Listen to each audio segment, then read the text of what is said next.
Oh, I'm so small. Hello, hello. Ah, Millie. Hello, hello, hello, everybody. Welcome to the stream. Oh no. I can hear myself. 1 second. Millie, get out of the way. Oh no. I can hear myself. 1 second. Millie, get out of the way. No, Millie! Millie, how could you? Oh no. Absolute chaos the moment stream starts. Wait, where in the fuck? She made my no. Mary! Stop it! You guys can't see what the problem is, and things keep happening. So she made my screen. She did that thing where my screen is now at 200%, and now I can't fix the echo until I fix the 200%, and so I need to find where that is. Okay, stop it. Where the fuck are you?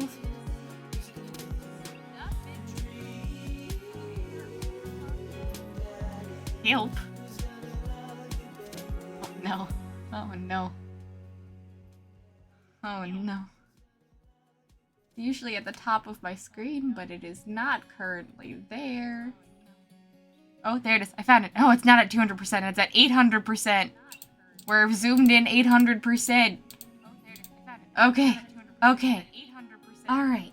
We're zoomed in 800%. Okay. Okay. All right.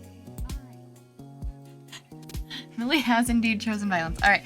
Now, mute Twitch. Beautiful. Okay, now that's fixed, and now we fix this. So now we go to our regular screen, and we're okay. All right.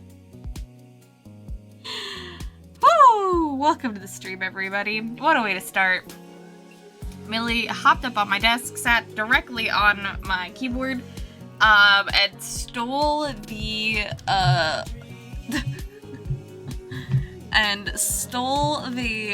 little microphone dealie from me, and caused absolute mayhem. You silly little girl. I don't know what it is about the fact that immediately once I start talking, and Millie's like, I need to be where the people are. Immediately. What are you doing, you little criminal? You little criminal. You little criminal. Welcome on in, everybody. Thank you so much for being here. I hope y'all are having a good weekend, and for those of you that are celebrating Father's Day tomorrow, I hope you have a great Father's Day. And if you are not celebrating Father's Day tomorrow, I hope you can celebrate Father's Day here with me, your dad. Me, your dream dad. Look at all these good dads. Hello. Hi, Millie. Dad. I am your dad, and I am proud of you. I am your dad, and I am proud of you. How are the levels, by the way? I think they're pretty good. I think they are pretty good. Given what I heard through my headphones, I think they're good. Oh. Millie decided... Another thing that Millie did was fully just fuck up my whole layout somehow. Great, thank you. Thanks, Dad. You're welcome. You're welcome. I'm very proud of all of you. You're doing so good. Yes, Millie. You did steal my microphone cap.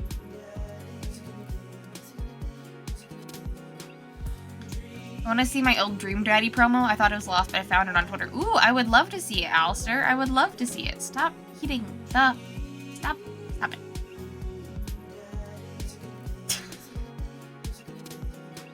You silly little kitty.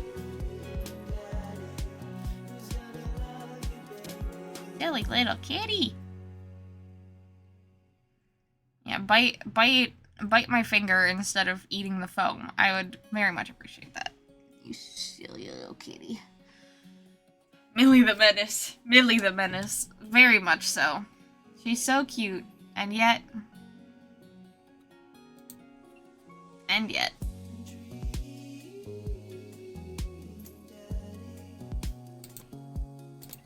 Yay, alright. I found where that went. Alright, we're actually good now. We have the jar, we have our goal, we have everything fixed, and Millie is preoccupied by a little microphone cap. Oh, I can steal it back from her. Huh! Now! What we call this version? I think it was just called Dad Brie? Dad exclamation mark Brie, but you can call me Brie Daddy. That's also fine with me. Call me whatever, call me whatever you like. This is our yearly tradition of playing, Dream Daddy on Father's Day. We are gonna be continuing our save that we started last year, where we went on our very first date. Where we went on our very first date with Craig, and we are in the Amanda accepted, portion of our game. Don't know what that means anymore. It has been a year. So let's see what we did after abandoning our daughter for a year. Hey, Lemon, welcome on in. Hi, all. Now, this is, the month I've been waiting for. And on a, now this is, the month I've been waiting for. And on a Dream Daddy stream, nice! Hell yeah, 69-month streak! Nice, Lemon, nice. All of the nice. Now you have to stop, now you literally have to stop, subscribing because you gotta keep it at 69. Ayy. Perfect. Perfect. And on a Dream Daddy stream, that link is my old promo art, from when I did this game forever ago. Alright, now wait, excuse me for this noise. Okay. Microphone cover back on.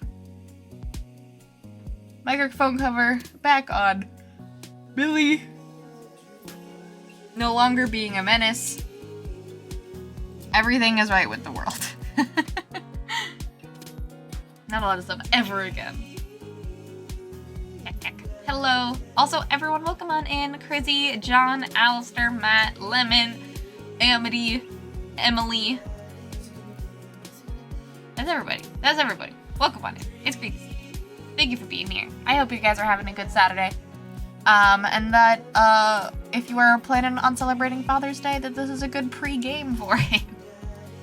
Alright, let's look at this promo. Ooh! Also, pardon me, I'm a little sleepy today. My, pain is still... My pain from Thursday is still is lingering every time I eat. So I'm not feeling the best today, but I thought I would be sadder if I didn't persevere through this. So if for some reason I have to end early, that is why, but we are persevering, as every dad should, for their children. Alright. Let me show this off real quick.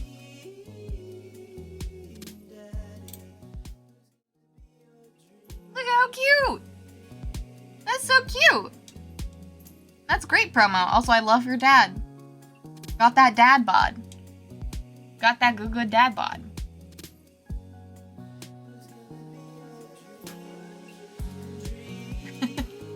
Maggie says, and I quote, "I am here too. Hello. Hello, Maggie." I have been skimming Maggie's copy of Daggerheart this afternoon while we hang out. Hell yeah. How are you liking it? How are you liking it? That is a super dad bod. I do not remember what I even look like. We'll have to find out. We'll have to find out when we load in. I'm pretty sure I have pink hair. So that this this PNG tuber can match. But before we hop in, I have a few quick announcements, other than the fact that I'm feeling a little bit crummy today. And it's that this stream is going to be my last stream for a little bit. All of next week, I will be out of town in Ohio. I'll be out of town in Ohio for the Origins Game Fest. Me and John are going to be participating and vending our games at the Origin Games Fest. So if you are in Ohio, if you're planning on going to Origins or any or of the above, let us know. We would love to see you and love to hang out. It's gonna be really, really cool. I'm very excited for it. I've never been, but I've heard good things. So we're gonna be doing that next week. We are basically gonna be there from Tuesday until the next Monday. So I am taking the other Tuesday off, and then I think my last stream in June will be the final Thursday in June? Maybe? Let me look at the calendar.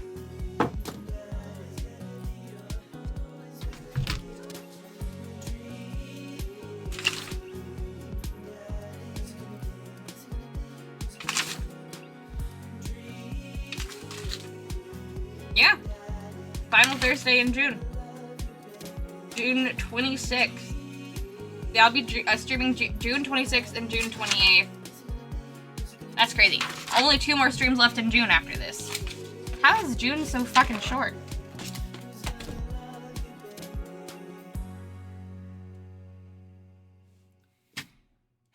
It's literally just me. Also, this was just after I came out, so it was wild to have that going on in my current persona. Ooh. Yeah, that would be a mind trip for sure. For sure. Alright. I'm so excited. I'll see you on Saturday. Yay! It's gonna be good. I'm excited to see you on Saturday. The only other thing I have to say before we hop right in is that I have my monthly goal happening right now. We are currently at 78% of the way there. We're at 78% of the way there, which is very exciting. We've got Icon Part 2 on the docket. We were not able to finish our lovely Icon one-shot in one sitting, as per usual. Also, I just, like, pulled that, like, fully off the screen somehow, and I don't know. My goodness. There we go. There we go. Okay. We were not able to finish our one-shot on stream, so if you would like to see the second part of that one-shot, because a one-shot can never actually be a one-shot, it has to be a 2 or 3-parter, you can donate to me on my Ko-fi. We only have, like, a little bit left to go, like about $20 to go to fully fund Icon Part 2 on stream, so if you are interested at all, you can either grab a commission from me, donate to me regularly, or become a member of my monthly sticker club, which this month's sticker is the Sphinx. I actually have a whole bunch of them printed out already and waiting and raring to go whenever I get back from Origins. So become a member now. Ow, Millie's back.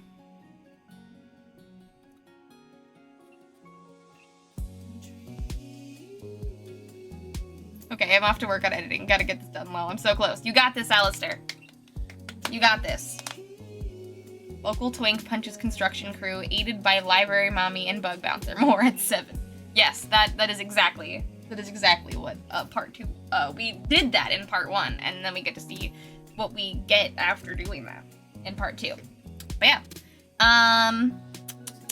Other than that, I don't really have much else. So shall we just hop right in? Shall we see what the heck Amanda got accepted to? And remember what the storyline is that we are playing? I know we are trying to date Craig. And that's about it. Alright, let's see what the heck happens. Dad tip number 77. Don't smoke. While I'm doing my afternoon word jumbles, I hear the mail truck pull through the cul-de-sac. I wonder if we got any coupons today. The nice mail person slides a couple letters in a large yellow envelope through the slot. It takes a couple of tries for them to get it in. Oh, hey! Okay, so that's what I look like. Also, I should move myself. So I'm not, well...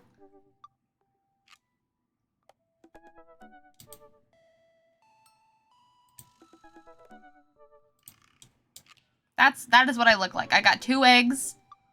I got 2 eggs on my titties. 2 eggs on my titties. But for this stream, we're gonna cover that up because I've got a PNG tuber that is the exact same, basically. Let's date dads. Hey, my coupons. I take a closer look at the large yellow envelope. A little knock on Amanda's door. She probably has headphones on. Amanda. She yells through the door. What? I have something for you. I'm kind of busy right now. Can you come back later? Okay, I just thought you'd want this big old envelope we got from HIA. Yes. Immediately, Amanda pushes her door open. Horn Institute for the Arts? I mean, if you're busy, I can come back. Father, please. I hand her the envelope, which she tears open with her teeth. That's probably bad for your teeth. She doesn't seem to hear me and spits out a piece of that envelope. She pulls out a letter and unfolds it. And the suspense is killing me. This is her dream school. Amanda's face is unreadable. Can't believe this. Oh, honey, it's okay if you didn't. Yes. I got in! Oh! I got in! Amanda tosses the letter aside and gives me a big hug. Congrats, sweetie! That's amazing! I'm so proud of you. She pulls away and looks at the letter again. Oh my god, I really can't believe I got in. Well, of course you got in. You're a great student. You nailed the interview, and your photography is incredible. Wait, Dad. I know this one's really expensive, and it's so far away. I think for a moment. Hiya is one of the more expensive schools that Amanda applied to, but I know she's had her heart set on it for the longest time. It'll be tough, but we're gonna make it work. Really? Of course! Amanda hugs me again. Thanks, Dad. Yay! Our daughter got accepted to school! We're so proud of you. We're so proud of you, Amanda. We're so proud of you, Erika Ishii.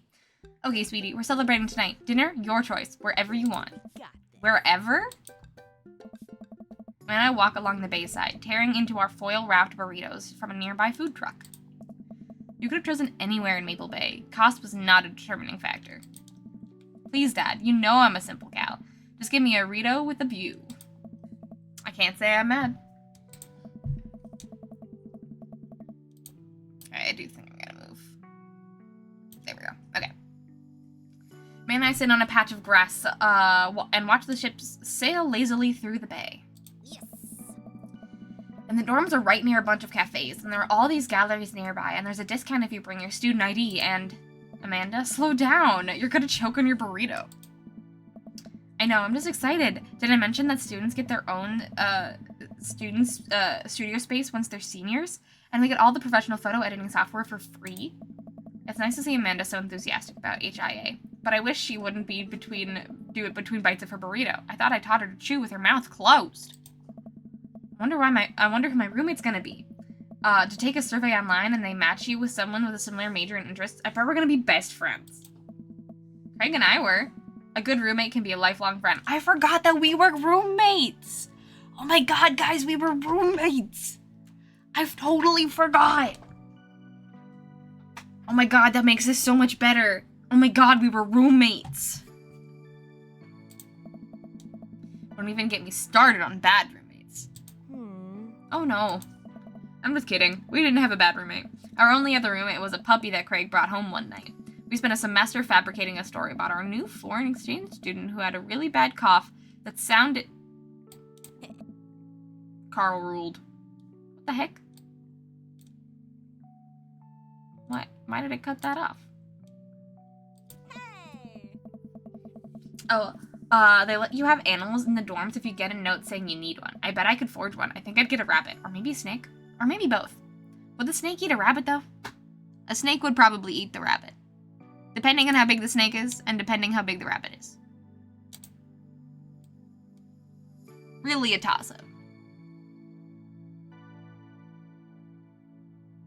Okay, where can I put this that it won't be in the way?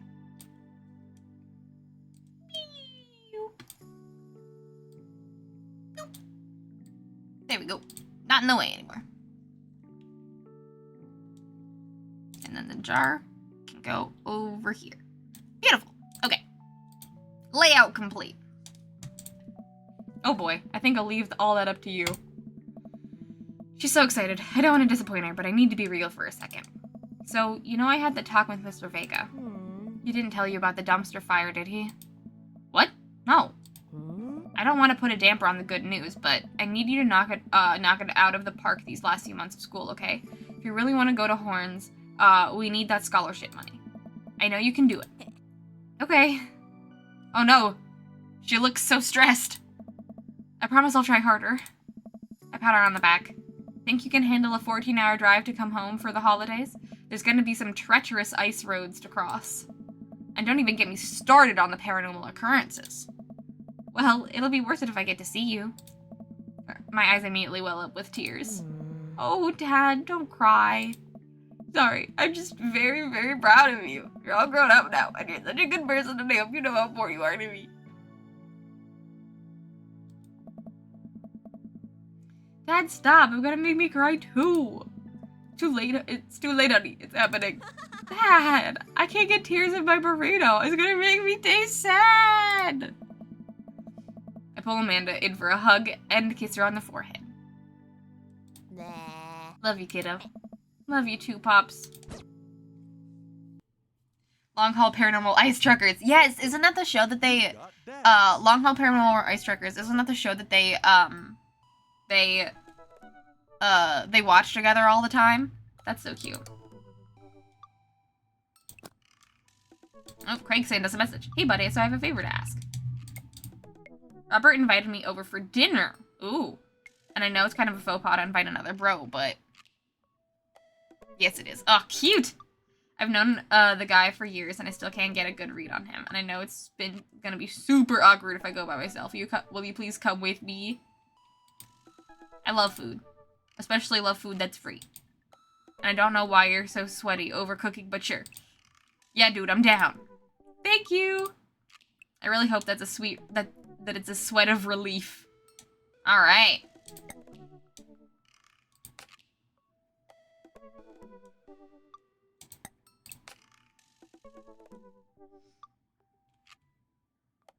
We got one heart with Craig. I'm just reading through the dad book.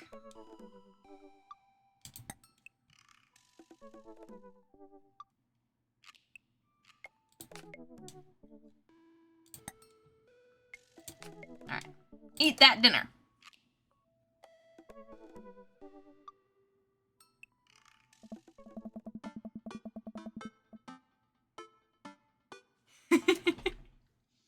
You need to... yes, I did. I was just reading through the dad book. I wish it was real, too. I would love to watch Paranormal, Ice Truckers.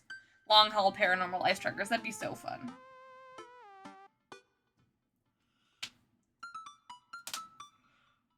Also...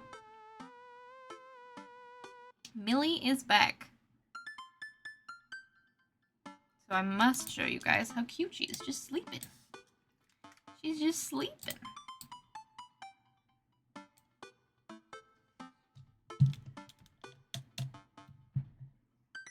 Love you, baby.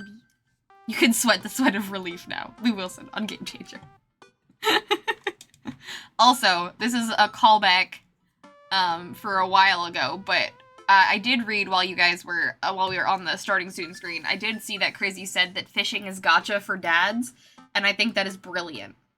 I think that is absolutely brilliant.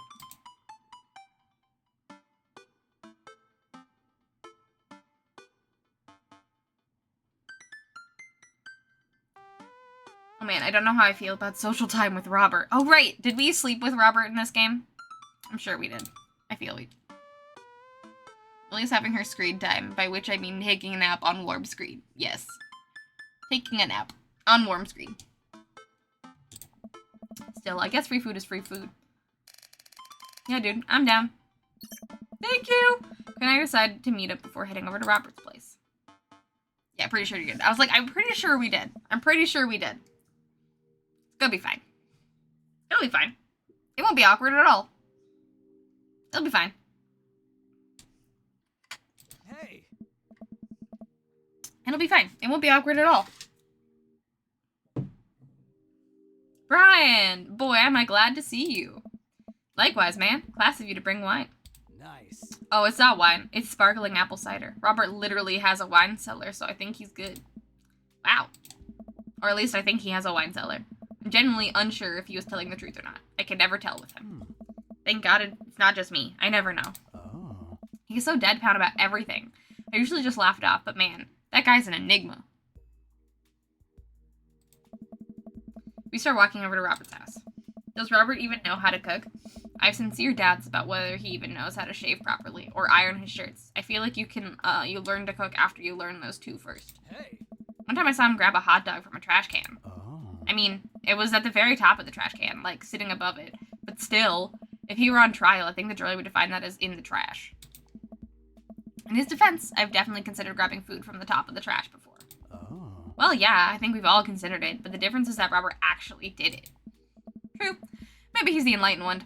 Maybe we're holding ourselves back. No interaction with Robert is ever awkward.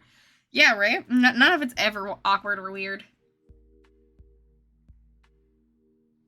We're gonna go have dinner with two people that we have kissed. Robert and Craig. I'm sure this is gonna go really well. Arrive at Robert's house and ring the doorbell, but the doorbell won't chime. Must be broken. Craig knocks on the door a few times. Since when does Robert have a dog? I don't know. That's weird. I can hear Robert just inside. 1 second. This is uncharted territory, Brian. What if he's the one making barking noises and there is no dog? Don't say that. We're not even inside yet. Whoa, whoa. Finally, the door opens. Robert looks pretty stunned to see me and quickly adjusts his posture to try to hide it. This is gonna be weird, isn't it? There. Brian, didn't know you'd be tagging along. Oh. Did Craig not tell Robert I was coming? Come on, Craig. I can leave if there's not... No, it's fine. Come on in. Wipe your feet. This is gonna be... Oh, boy. Oh, Robert. We enter Robert's living room, which is a lot more inviting than I remember it being. Make yourselves at home. Bro, yeah, Craig, you didn't even tell that you were bringing a +1? My guy. Standard bro etiquette. We can still hear barking from the other room. I didn't know you had a dog, Robert. Oh yeah, that's Betsy. Have to put her up when guests are over. She'll calm down in a bit. Nice. What kind of dog is she? Pitbull. Rescued her from a dogfighting ring a few years back. She hates strangers. If I let her out right now, I would probably have to take you both to the ER. Craig and I make eye contact. He raises an eyebrow at me. Oh, okay. But, I gotta go finish dinner. Made... Ossobuco? What's ossobuco?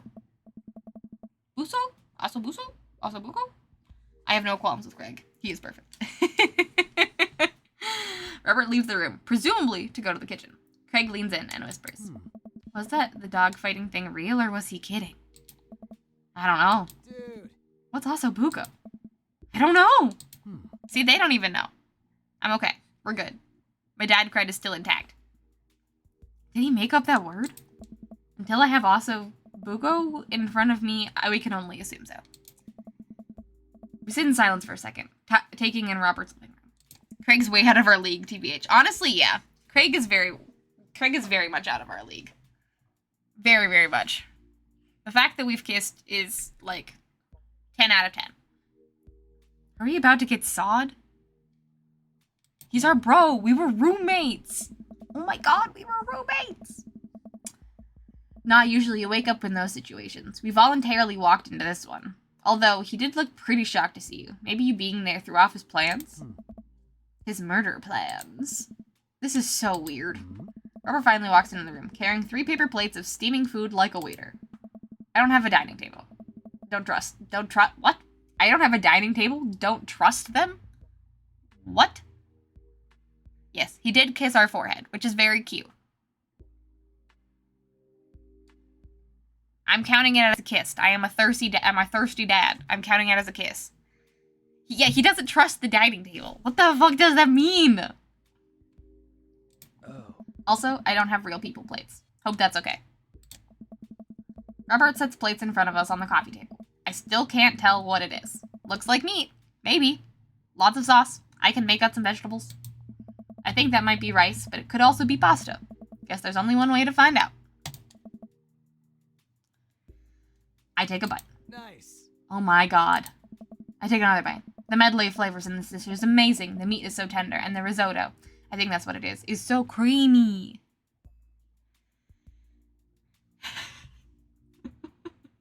He doesn't trust the dining table. What does that mean, Brian? I don't know. I don't know.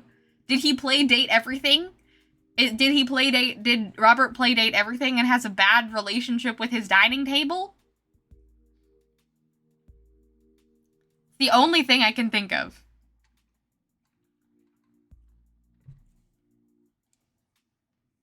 I take another bite. The medley of flavors in this dish is amazing. The meat is so tender and oh, I already read that. I'm too busy thinking about the fact that Robert doesn't trust a dining table. A table of his was once a mimic. I mean, I guess that would make it so I wouldn't trust a dining table in the future. Robert, this is really incredible. You cooked this? There's a pregnant pause as Robert formulates a response, like it's weird to get a compliment from me. I fished it out of a dumpster behind a restaurant, or at least I think it was a restaurant. Nice. Can you believe people just throw this stuff away? I almost gag. I look over at Craig, who looks wary, but still has his mouth full. He gives Robert a thumbs up. Glad you like it. Where did you learn how to cook like this? Worked at a restaurant in Spain for a hot sec. Is he messing with us? I decide to play along. You lived in Spain? After I dropped out of college, I went backpacking through Europe, crashing on couches, sleeping in hostels, wherever. Totally broke. Worked a couple of odd jobs where I could to scrape together some cash. One night, I'm eating dinner at this little restaurant just outside of Madrid. I go to pay and realize I spent the last of my money on booze the night before. I'm in the middle of ditching when the manager catches me and puts me to work in the kitchen.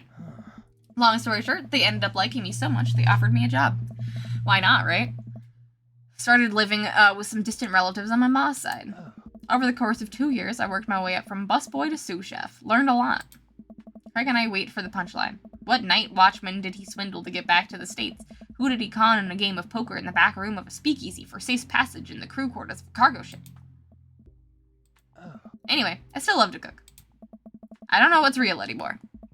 But this food is so good, I kinda don't care. Plus, Robert is actually talking to me like we're two people in the same room, which I guess is nice. Listen, Robert has thoughts and opinions. No more dining tables. It invites irony of you having you be dinner. Robert laughed. Brian laughed. The table laughed. The table bit Robert. The bartender killed the table.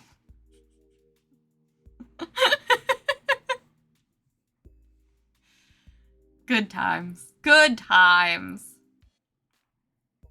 Robert laughed. Brian laughed. The table laughed. So good. That's amazing. It really is. To be totally honest, I wasn't exactly expecting gourmet cooking here. Especially not served on paper plates. I don't care about presentation. If the food is good, it should speak for itself. This ossobuco is screaming for itself.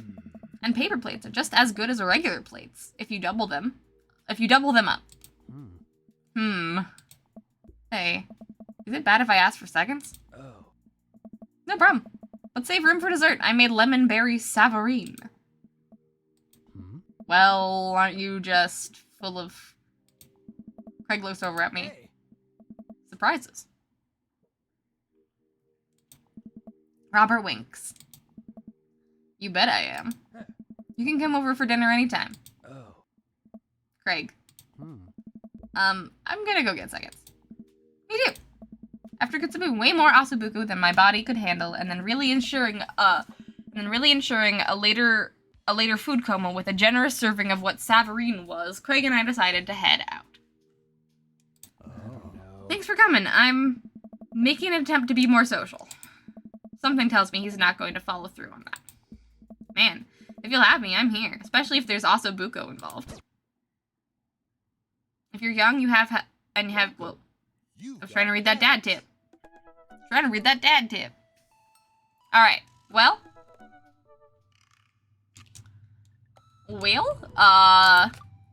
That worked out well. Okay, I need to realize... Okay, Robert's ideal date is grave robbing. Can we talk about that for a second?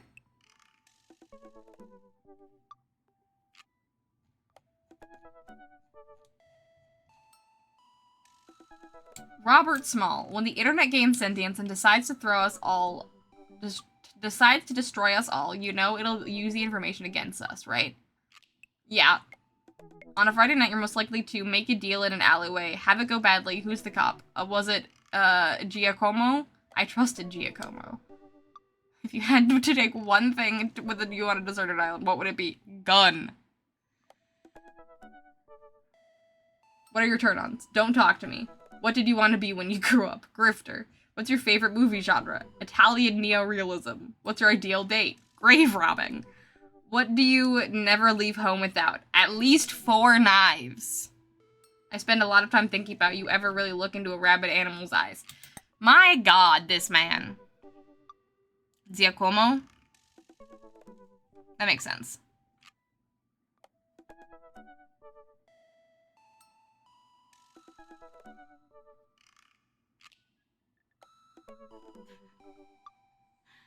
For those curious, ossobuco is a classic Italian dish, typically made with braised veal shanks. The name ossobuco translates to bone with a hole in Italian, referring to the marrow-filled bone at the center of the shank. The dish is known for its slow-cooked tender meat and a rich, flavorful sauce. Yum. That sounds great. The more dads you date, the more bonus scenes like that one you get, and the more lore you learn. Or you can just speedrun the game and date one dad. Well, that's a great thing to know. What do you guys think? What should we do?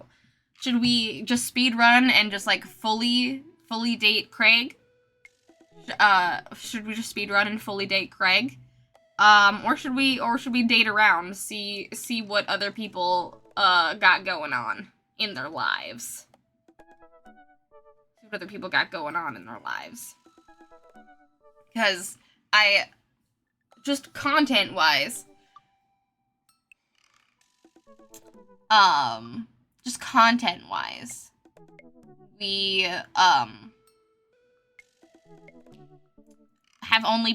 played this story once last year, and now again this year for Father's Day, which is good, and I think it's very funny that is the case. But if we speedrun Craig, we might be able to fully do Craig's storyline in this stream. Or we could date around and just have a very, very slow Dream Daddy playthrough over many Father's Days. Or we could play Dream Daddy, you know, before Father's Day again next year. There's always that possibility too. I mean, I don't have to only play it on Father's Day. But what do you guys think? I can read everyone else's profile if we want to refamiliar. Millie, what are you doing? Are you trying to eat my mouse? It's not a real mouse, baby girl.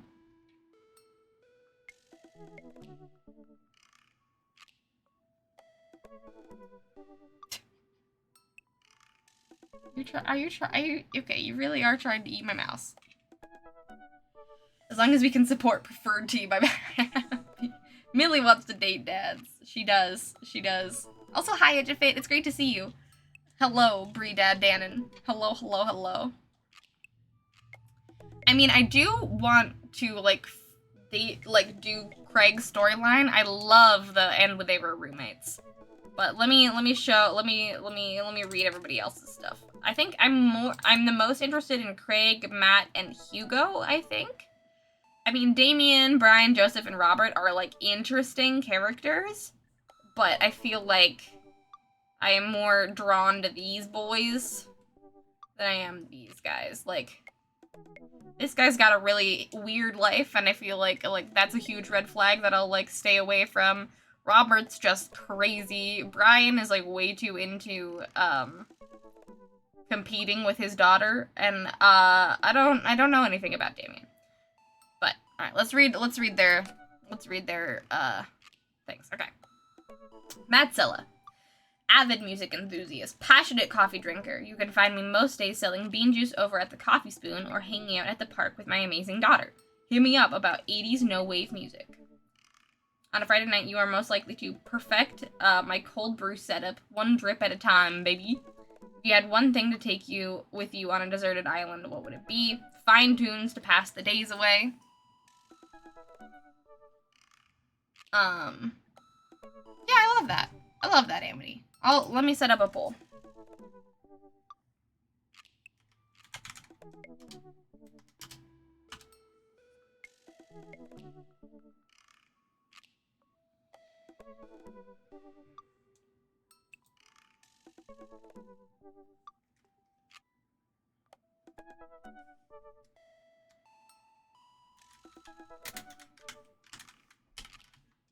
Dad dating? Question mark?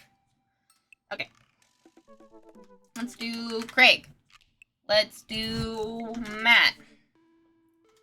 Let's do... Oh, are you sniffing? Are you snoofling? Are you sniffing and snoofling my mic?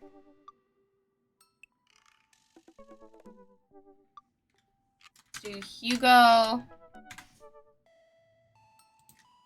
Damien. And, let's do Brian. Ah! Millie. 10 minutes. Start poll. Okay. Matt. What would you want to be when you what did you want to be when you grew up? A barista, weirdly enough. What are your turn-ons? Multi-instrumentalism. Interesting. What's your favorite movie genre? Shit with subtitles. I feel you. What's your ideal date? We go to the animal shelter and seriously consider adopting a cat. Oh my gosh. Oh my gosh.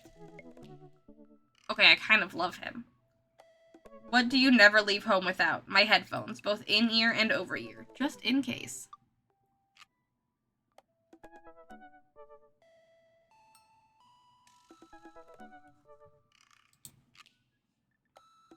I'm generally a proponent of date all options, but the restraints of single daddy day playthroughs, it makes sense to focus. Yeah, that's kind of why I preface this being like, we could just go like full on Craig and probably do his entire storyline today, or we could like date around and make this a long series. We can always, of course, come back and do other storylines as well. This isn't, again, I don't have to only play Dream Daddy on Father's Day. It's a good tradition to do it, but I don't have to only do it. Hugo Vega, middle school teacher, high school teacher, writer of scholarly articles on 18th century literature up for various esteemed publications.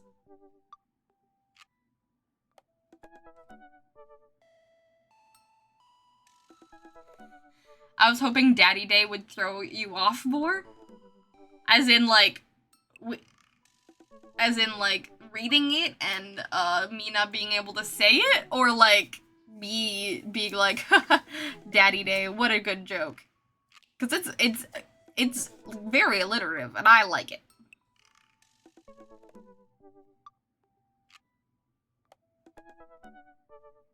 You can load... Oh, that's true! You can load any game from any save point and date other dads instead of starting over from the beginning too. That's fair. Honestly, playing multiple realities would be really fun. And just like starting over from like date number 1. Yeah, if I remember correctly, the entire stream last time was the prologue, and then we got one date in, and then we were like, well. On a Friday night, you are most likely to brew some strong tea and paint my miniatures.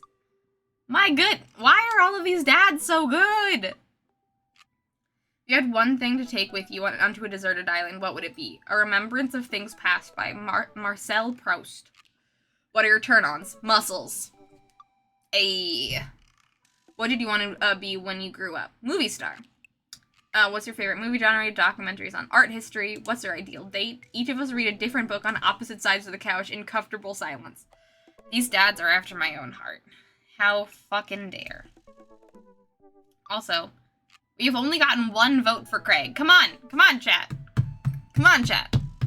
Get into the dad dating. This is communal. We're communally dating these dads. Your vote matters. Honestly, my kind of date too. I love that. What do you never leave home without? My glasses. Actually, I forget them at home a lot. I spend a lot of time thinking about. I worry about people who are against e-readers are more in love with the idea of books than actually reading them. Interesting. I kind of like that take. I know you were abstaining. I know you were abstaining.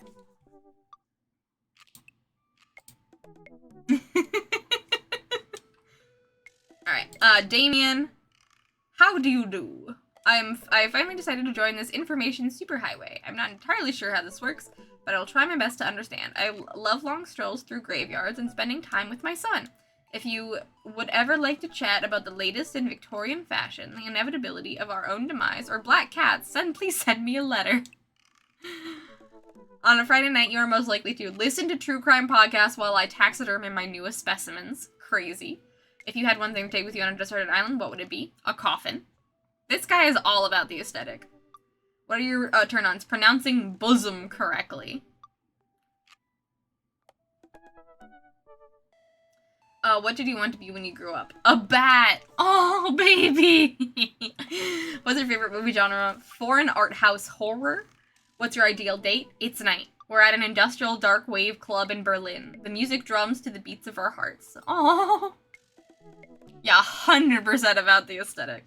What, do you never leave home without? An upside down cross. My god, guy. I spend a lot of time thinking about mortality salience. You're such a goth mood. They really hit the nail on the head with these characters, don't they? Alright, Brian. Hi. Hey, I'm Brian. I spend most of my days hanging out with my awesome daughter and thinking about new ways to grill things. If you like fishing, then we'll get along. Classic dad over here. Classic dad. On a Friday night, you're most likely to see just how slowly I can cook a piece of brisket. See just how slowly. Oh my god, that's so fucking good. Just how fucking slow. Oh my god. If you had one thing to take with you on a deserted island, what would it be? My fishing pole. What are your turn-ons? A key understanding of steak cuts. This is a classic dad. Yeah, he's just the epitome of dad. He's got the dad bod and dad love and loves meat. What did you want to be when you grew up? Fireman. Classic. What's your favorite movie genre? Romantic comedies.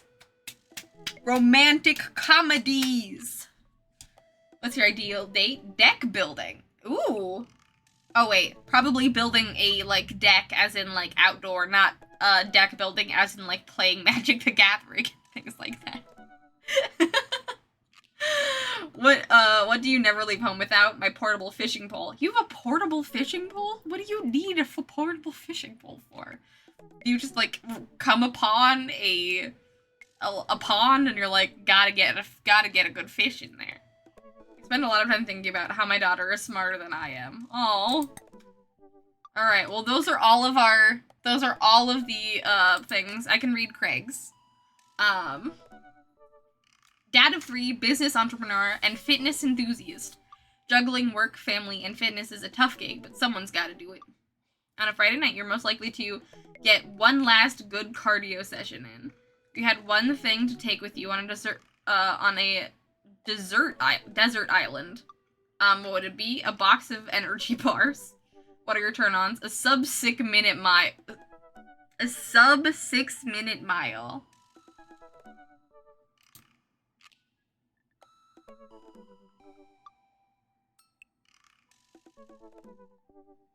Brian loves a good pole in his hands. I don't love Brian, but his daughter Daisy, absolutely precious. I will say, that is another great thing about this game. All of the kids are so cute. What did you want to be when you grew up? Beer pong world champion. What? As a child, you knew what beer pong was? What's your favorite movie genre? Buddy cop movies forever.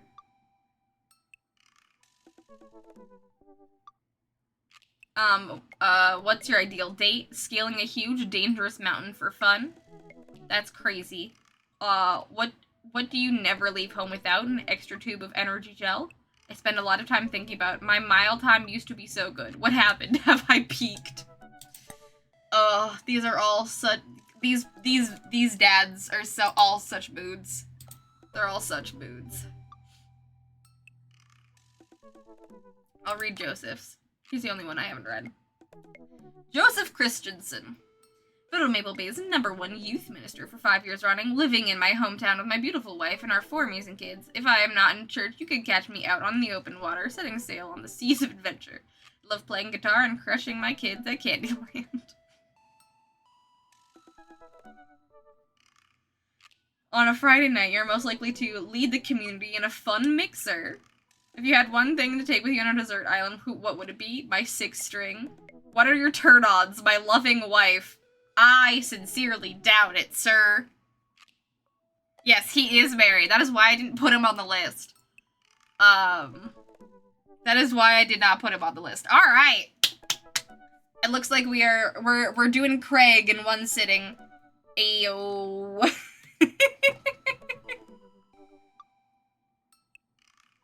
Yes, Joseph is married to Mary. And their last name is Christensen, so take those meanings, take those meanings and puns to believe what you will. Hashtag home record playthrough. Corrupt the minister. Corrupt the minister. Yes.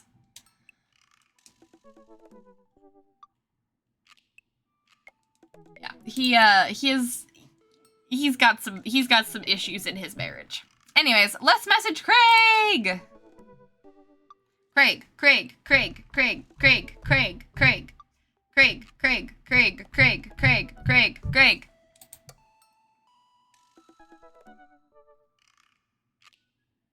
Is their son Aaron? Because Jesus isn't Joseph's. I do not remember what their no, oh, yes, okay. Joseph's kids are Christian, Chris, Christy, and Krish. Yes. Hi. Hi, Millie. You doing alright, baby girl? Date the minister and his wife. Problem solved. Alright.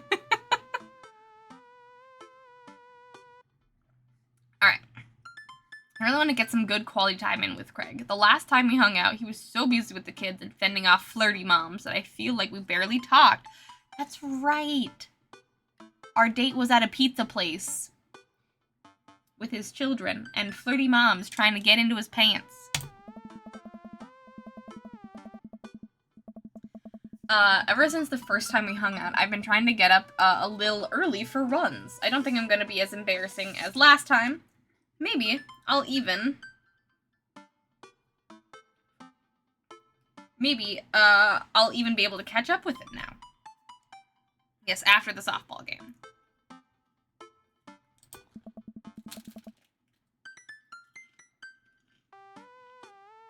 I type out a message to him on Dadbook.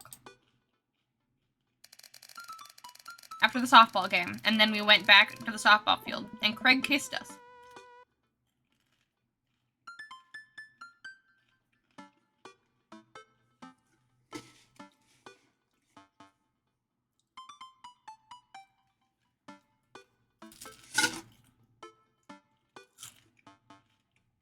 Sorry, I'm just getting a little snack in. Okay.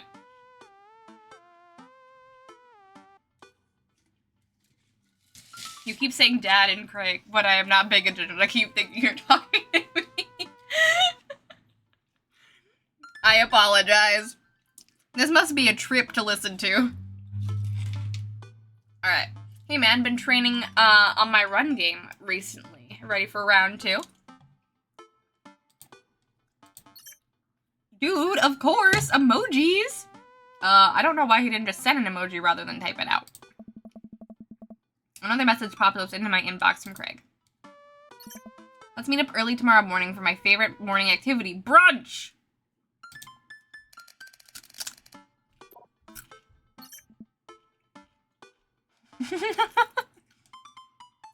You run and then you get brunch. Oh, right. Brunch!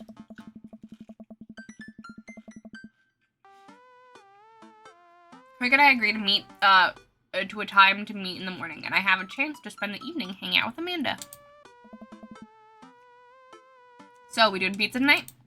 Again? Can't we do, like, a salad night? Dad, are you on a health kick? Not yet. I formed the committee to examine the possibility of being on a health kick. They haven't returned with their findings. Dad, if you go on a health kick, then I have to go on a health kick by virtue of being under the same roof as you. I don't know if I have the constitution for that.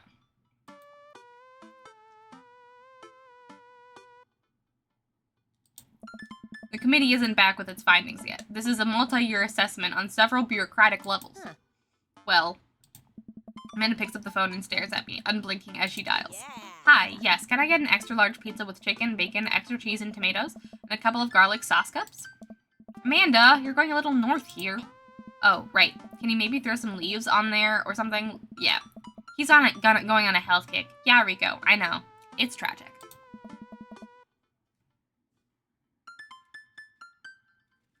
Amanda listens for a second.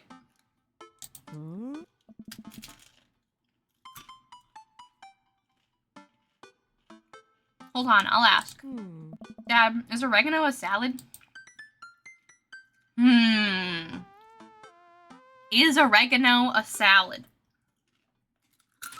No, it's not. But what's the funniest answer as a dad?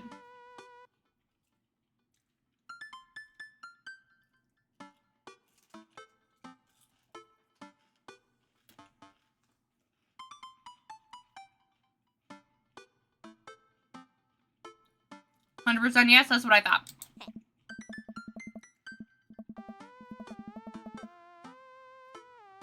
Yeah, Rico, sprinkle some of that on there. Yep, cash is fine. Say hi to the wife and kids for me. Amanda hangs up. Rico says hey. The food gets delivered and we plop down on the couch to eat some za. Just be careful, running is a gateway drug. It's a slippery slope, Dad.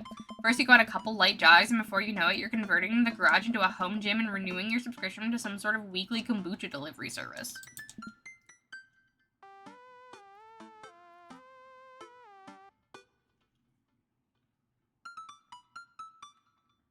Question. Shoot. What's kombucha? Okay, so you aren't too far gone yet. I'm just giving you a hard time, Pops. I'm really happy you're running more and caring about your health. I want to keep you around for as long as possible. Thanks, kiddo. Speaking of which, I'm running with Craig tomorrow. You gonna be able to keep up with him? Hey. Probably not. We laugh and eat more pizza than is probably healthy in the name of carbo loading. I call it a night early so that I'm ready for tomorrow. I just noticed the preferred team jersey on your PNG. Yes! On Tuesday, we added the preferred team jersey. Pardon me. We added the preferred team jersey to the PNG tuber, and I'm so happy about it.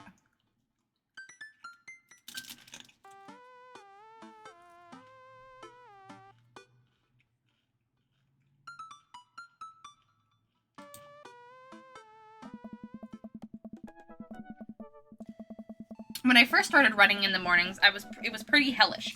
Now that I'm a few sessions in, it admittedly has become a little bit easier. Despite it always ending in me dry heaving over a trash can. Is that what the runner high is? Just dry heaving? I lace up my tennis shoes, throw on a t-shirt from a writer's summit I went to 20 years ago, and head out the door at a moderate jog. Craig is already outside, with River strapped to his chest. Hey. Ah, River. So cute.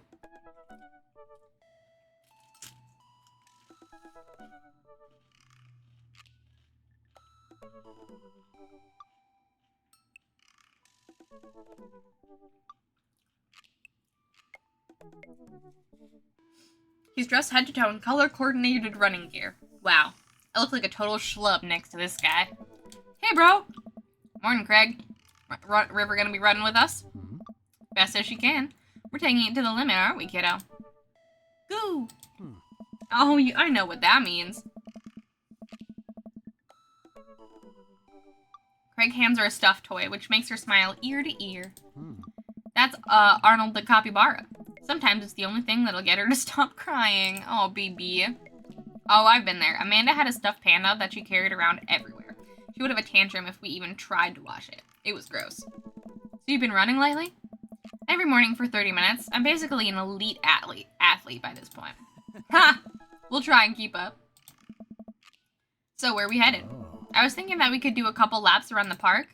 Okay, that sounds reasonable. Oh. Then we'll do some hill climbs up a slope. Okay, I could probably handle that. Nice. And then we'll close it off by doing some wilderness survival hike running to increase our agility. I'm suddenly struck with the overwhelming need to crawl back into bed. Hmm. That sound okay to you? I usually like to throw some timed murder sprints in there, but I'll go easy on you since you're a beginner. That sounds like something I'm able to physically do. Hey. Great, let's get started. Woof. Oh.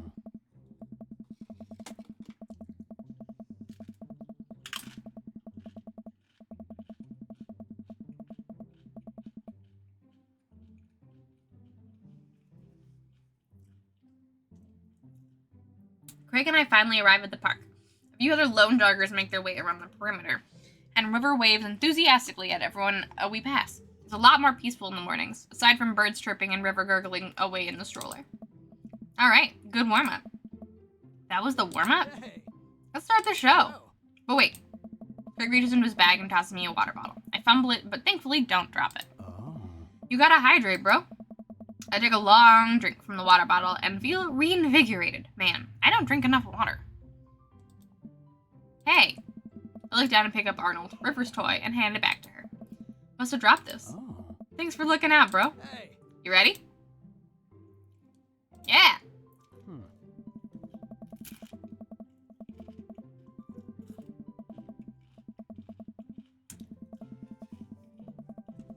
Yeah, right? Everyone drink some water.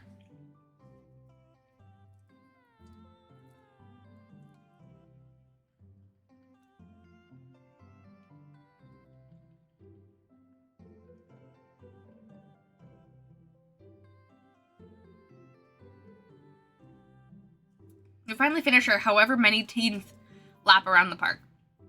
I'm breathing heavily, but I can't believe I actually didn't lose Craig. He's even breathing heavily too, which makes me feel a little better.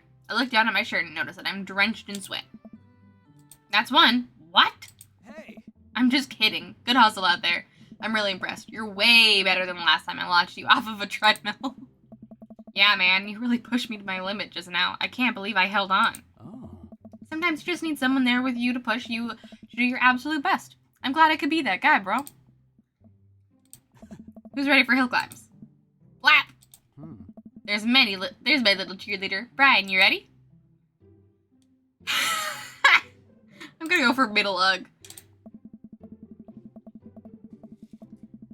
Craig takes me to a separate portion of the park where there is a steep hill that seems to go up forever. I strain my eyes to see some other joggers at the top. So what do we do now? Nice. Run up the thing. That looks like a lot. Hmm. Brian, there's two things you need to know about this hill. One, don't stop running until you get to the top. And two, Craig points to the top of the hill. Bro. That's not the top. Big ugh. Let's... I don't know.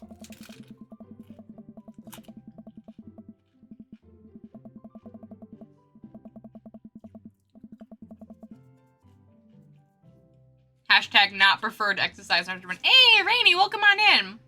Yes, we are doing the father dater simulator. We're playing Dream Daddy today.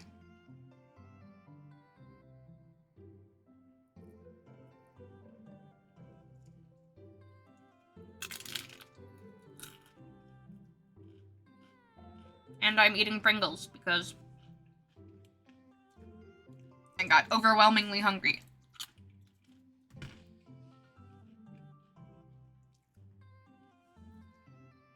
Wait, so is Bree's dad named Brian because Bree-Ann, and there's a dad named Brian you can date? Yes. My name is Brian in the game because I am that is my boy name. And then there's also a different Brian. There's two Brians in this game.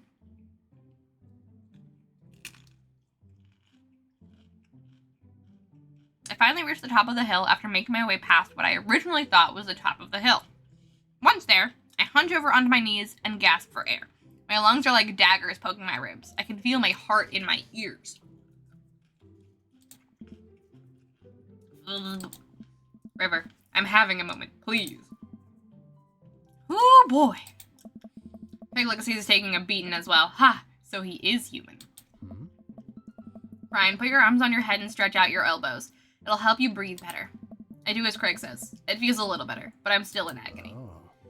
And here. Craig tosses me the water bottle again. I hydrate like my life depends on it. Thanks, dude. Bro. Phenomenal work. You feel that lightness in your head? That's the runner's high. Oh, that's it. I thought I was just, dying. Want to take it slow for a bit? I would like that very much. As we're catching our breath, River starts crying. Oh. What's wrong, Sweet Pea? Do you want to play with Arnold? Craig looks around us. Bro. Oh boy, man down. I think we lost Arnold. River keeps wailing. Hey. I've abandoned my child's toy. We gotta find him, dude. It should be simple, right? We just gotta retrace our steps. I mean, I remember River last having it down at the bottom of the hill. Craig and I run down the path, searching high and low for the stuffed capybara, which Craig takes the time to explain to me is a large rodent native to South America. Dream Daddy, at the height of the capybara hype.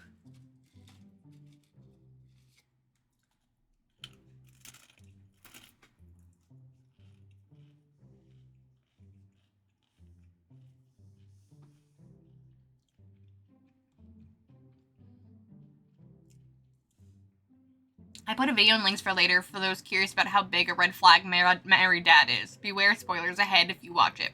Although, technically, it's outside canon. Yes, it's his secret ending.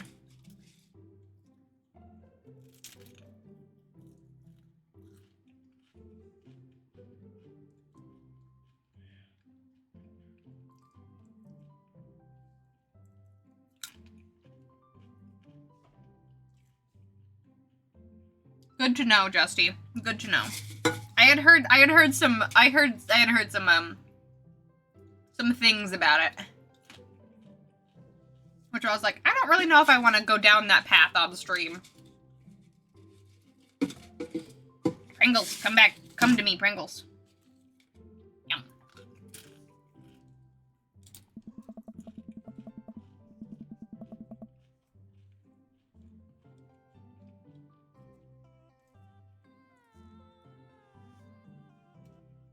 We get to the place where River might have dropped it, but it's still nowhere to be found. Looks like we've got a mystery on our hands. We have to get to the bottom of this.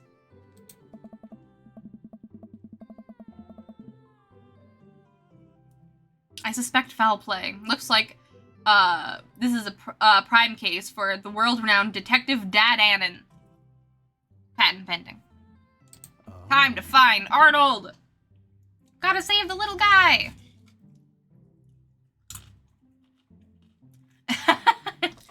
You have to finish the game properly before it'll let you play it anyway. So maybe for Father's Day 2030.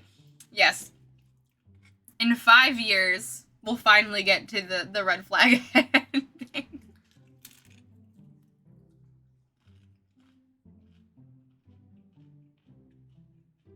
And this determines your date score. Thank you, Emily. Dude, it's time for a bro adventure. A bro venture! We high-five and decide to jog back to the park to see if we can find any leads.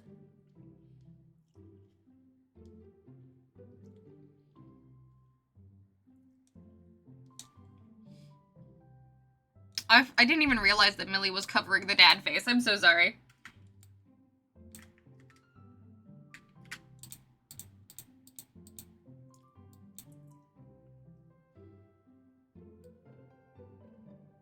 There you go.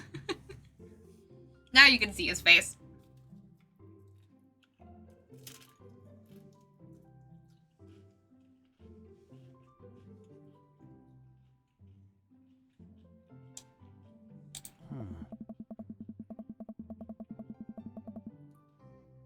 So it looks like there's a couple more places to check and some bros around here that we can interrogate. Hot, athletic, dad! Thank you for letting me know. I was like, I don't want her to get rid of the words. I could have also just put her I could have also just put her above me, but, you know, it's fine.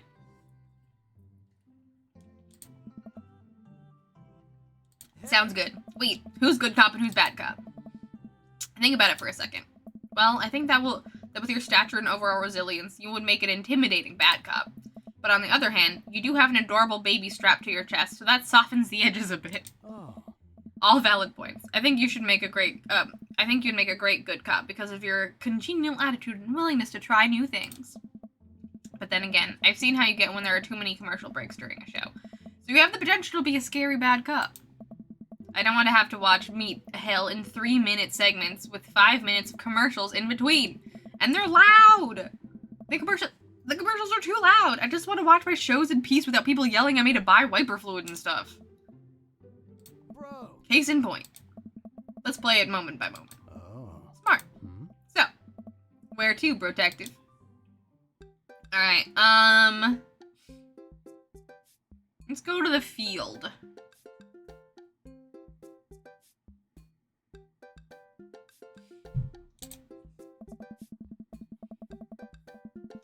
We wander out to a grassy field at the center of the park. There isn't a whole lot to see, but there are a few figures cramped out in the blanket, and the grass could hold any number of secrets.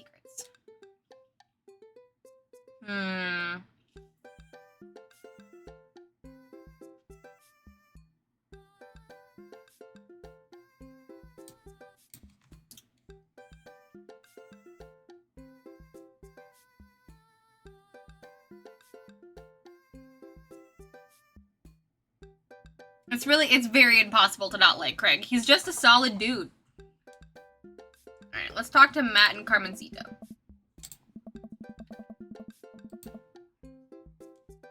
Hey. Oh, I forgot that Carmencito's so cute! Hey, dudes. Hey, bro! We just sat down for a picnic. Want some snacks? Got anything to increase my, glycogen reserves? We have apple slices. Oh. Thank you very much, tiny bro, but I should be fine. Hey. You guys working out? Good day for it. Yep, I'm the picture of health and athleticism. Oh. Good transition, Brian. Say, you haven't seen a stuffed capybara around here anywhere, have you? What's a capybara? It's a large rodent that's native to South America. Wait a second, how do you know what a capybara is? You wouldn't have happened to have had hands-on experience with one recently, would you? We learned about capybaras in the 4th grade. I think it's more suspicious that you know what a capybara is. Hey. Oh my god. What if I took Arnold? What if I'm the real culprit and I just don't remember? I quickly checked my body for any Polaroids I might have kept on my person to remind me of who to trust and who not to trust.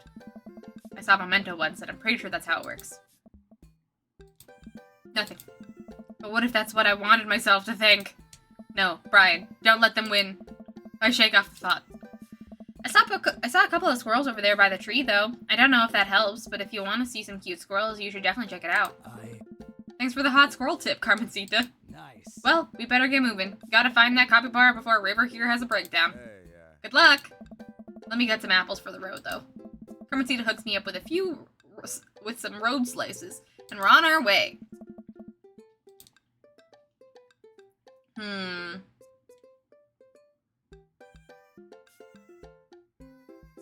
I'll check out those squirrels. Well, I mean, would a squirrel steal a capybara? Probably. Squirrels are menaces.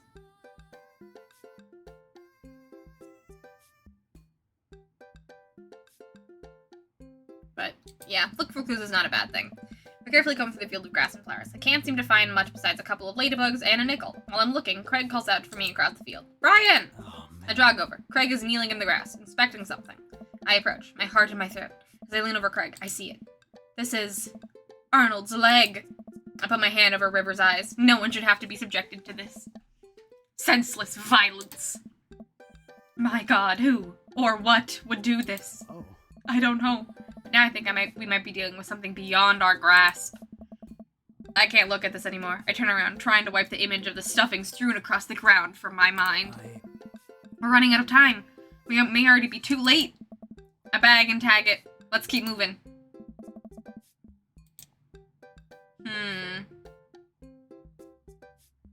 Let's move to another part of the park. Check for clues there. We might be able to come back and look at those squirrels. Let's go to the playground.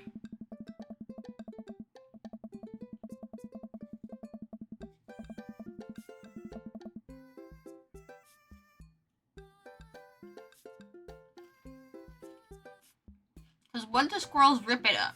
Or is this more of a dog situation?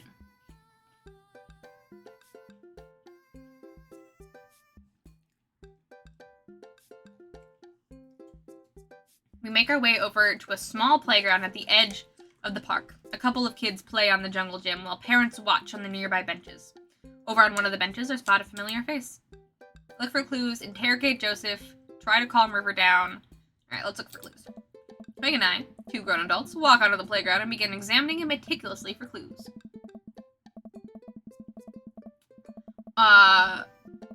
There's no forensic evidence here. No stray capybara hairs, at least. After searching fruitlessly for some time, we look up. All of the parents are staring at us. We head back to the playground. Let's interrogate Joseph. Let's see what Joseph's up to. Hey. We jog over to Joseph, who seems to be engrossed in his book. Joseph! Joseph nearly, Oh, that's for sure. I know in real life squirrels would do that, but I don't know for sure if it's squirrels or not. I don't know if this game would depict squirrels in such a way. Hey guys, didn't think I'd see you two out here. Brian, are you exercising? Sure I am. You know me, I just love to run and be healthy. That's my whole thing. What are you reading? Oh, just a book on knots and rope tying. I forgot he wanted to be a sailor. For boats! Boat ropes! Right.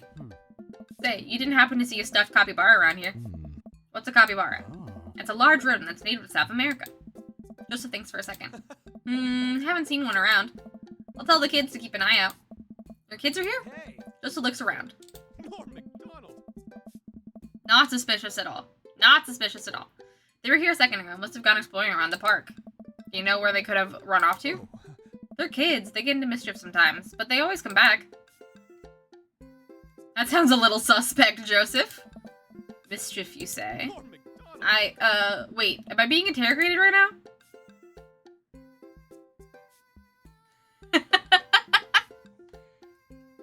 No, yes. Just doing our due diligence, Joseph. I don't know. Arnold means a lot to River here. I mean, you're more than welcome to ask Kristen and Christy.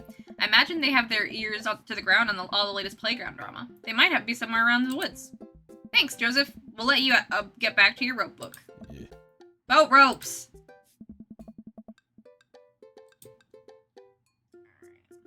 Move to another part of the park.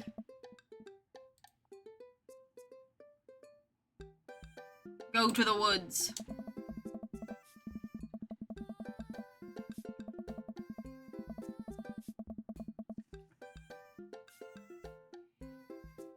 We make our way to the outskirts of the park. There are a couple of benches by the dense tree line. Looks like Robert's here all by himself. This also seems like the perfect place to look for clues. Joseph's twins must be around here somewhere. Look for clues.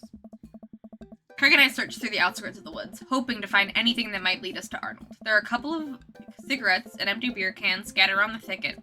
This is probably the hot spot for edgy teens to hang out at night and say swears and stuff. But it doesn't look like there's any recent blah blah blah. This might be a dead end, partner bro.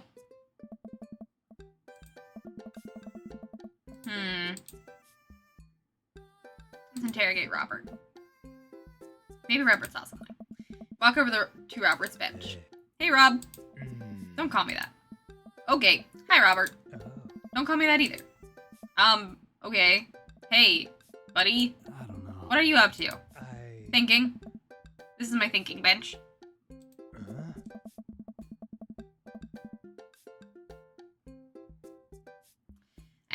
I have to get a solid 2 or 3 hours of brooding in per day, filling quotas.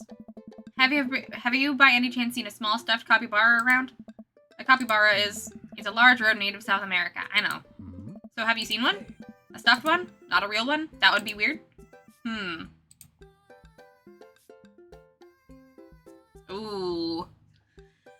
feel like good cop because Robert's bad cop, but...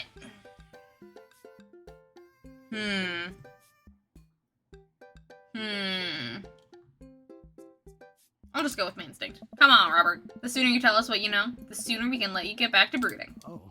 Bad cop time. Robert, if you don't help us, I'm gonna put you in a headlock. Is that a threat or a promise? Oh. Oh, slow down. Hey. Back off.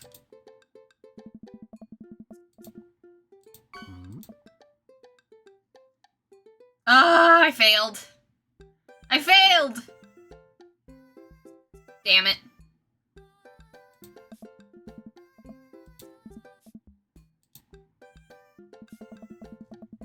Rats.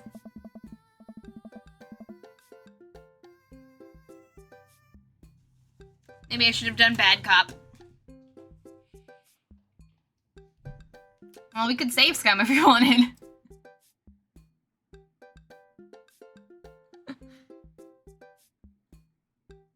Alright, let's save Scum. Why not? Why not? It's fun.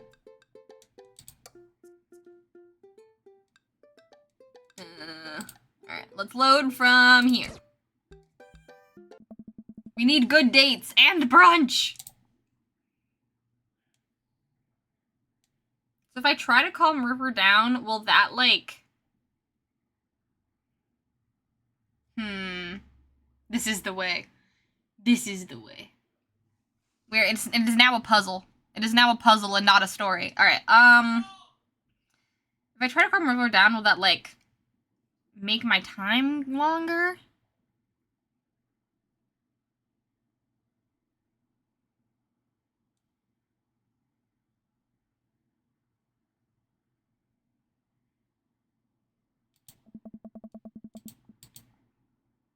Alright, I think we should go to the woods.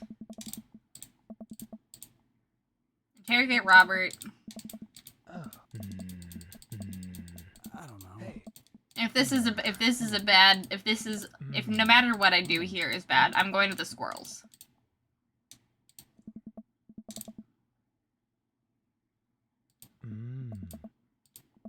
Well, fine. If you don't tell us what we want to hear, I'm gonna spoil the season finale of Long Haul Paranormal Ice Road Ghost Truckers.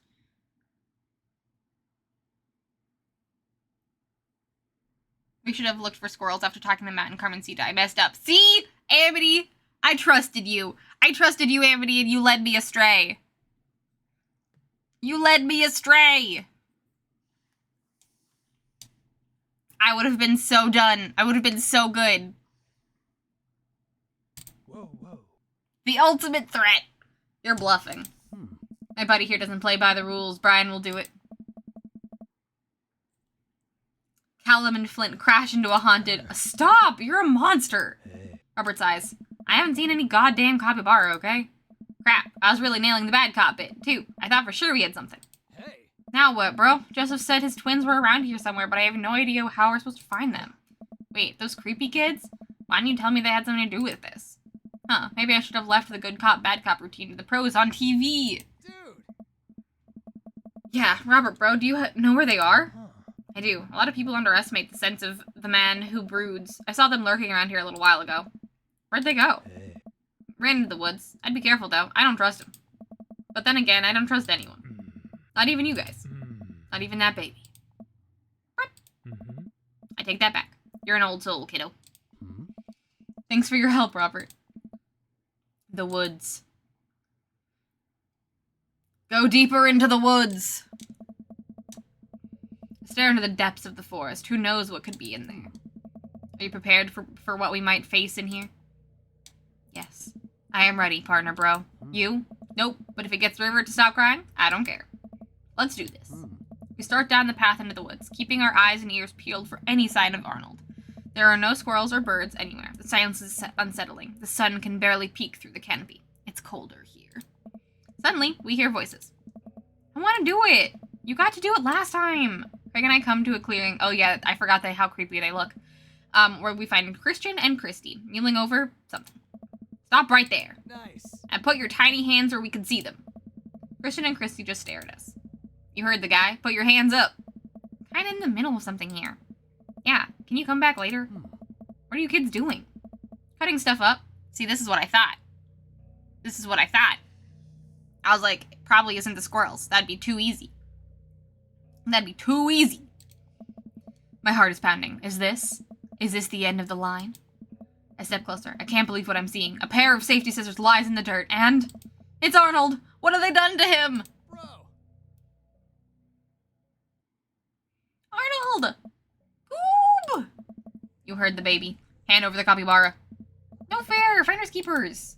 No, not finders keepers. That's our property and you've desecrated it. Well, how can you prove it's yours? Craig holds up Arnold's severed leg. I have to look away. You two got sloppy. You left evidence behind. I think you'll find that this leg fits perfectly onto his body. Christian and Chrissy look at each other. They don't know what to do. How about a deal? You give us the capybara and we don't tell your dad about this. Fine. She hands over the stuffed animal. And give us those safety scissors. They're clearly no longer safe in your hands. She hands them over. A salvaged baby. I'm glad we could figure this out. Come on, partner. Craig and I start making our way out of the woods. He turns around and calls back to the twins. And tell your dad to stop letting you watch true crime shows. We did it, baby! I knew it wasn't the squirrels. Though the squirrels would 100% have done this.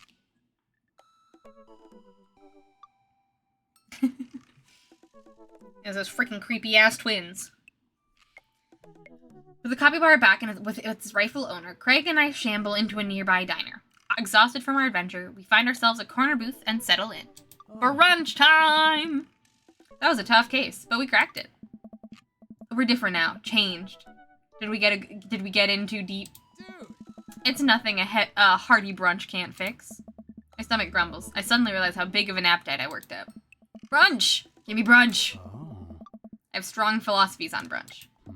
You see, the first thing you do is divide your brunches between bougie brunch and the upper-class mimosas and eggs benedict brunch and grimy brunch. They give me coffee and bacon and cheesy hash browns brunch. There's a time and place for both, but I think most of the life is about figuring out which one you need and when. So, what kind of brunch dad are you, Brian? I feel like we're probably grimy brunch. Make it fried and oily and clean the floors with a hose, and I'll be happy. Fine choice. But wait, aren't you going on a health kick? Got a carbo load. Nothing like a mountain of cheesy potatoes O'Brien to refill after a run, right, bud? That is not even remotely how carbo loading works. A young waitress passes out Betty's as Craig situates River into a high chair. Is this your kid? Oh. You betcha. She's so cute. Hi, you. A blip. Hey, kid. Middle school is gonna be really tough, but if you can make it through that, you can make it through anything. The waitress walks away after winking at Craig. Seems like you're the most eligible dad bachelor in town. Guess so. Anyway, here's the thing about brunch. You don't do business during brunch. Brunch is a time for rest, relaxation, and restoration with those that you love. And while we're having brunch at a traditionally brunch time, the most important thing is... I can't read that. Is to remember that brunch isn't a time. It's a state of mind. If you can't have brunch on your plate, you can always have brunch in your heart. I don't disagree with you. I just don't know if I can match your intensity. I'll open your eyes, bro. Just you wait. We order our food, and the waitress, after very blatantly hitting on Craig multiple times, eventually brings us our brunch feast. River munches on cereal right next to us, more or less managing to get it in her mouth. Though with those that you love. He loves us. Craig loves us.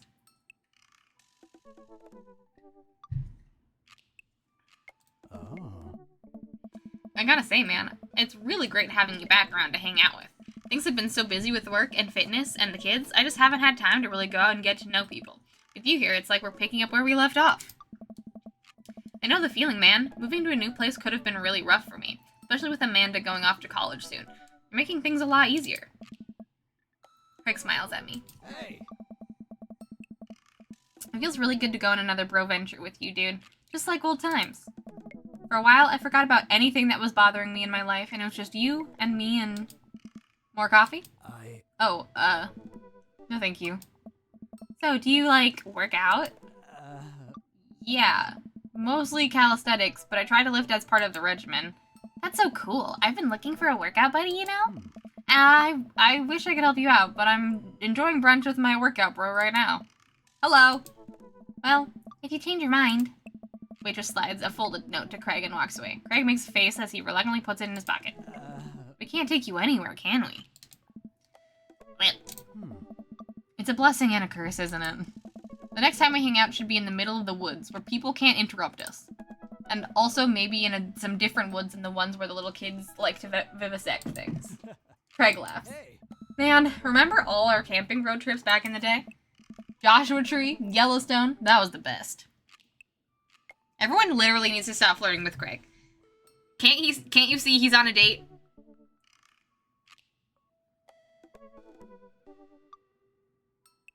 I'm sorry, sir, those chest pains you've been having? It seems you have brunch in your heart.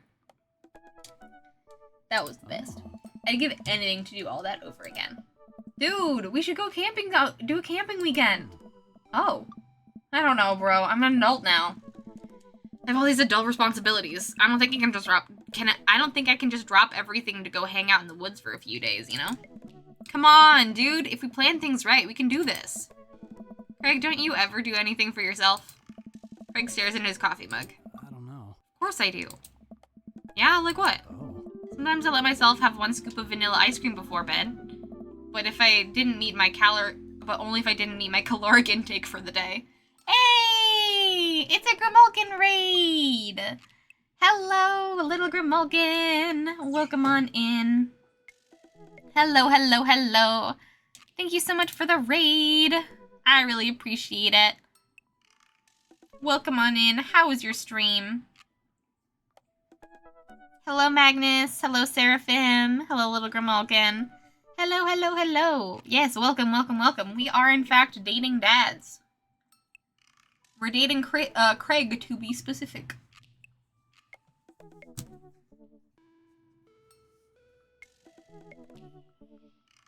It was good. How are you, Bree? I'm doing all right. Working through a little bit of stomach pain. But doing all right. Having a good time dating dads. Celebrating Father's Day with this lovely game.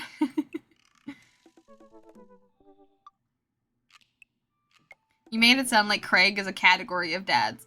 I mean, in this game, technically, Craig is the category of workout dad. So, I guess he could be a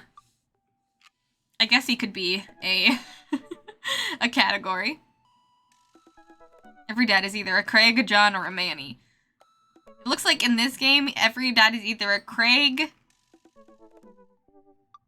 I'm trying to remember all the names. A Matt, a Brian, a Hugo, a Damien, or a Joseph.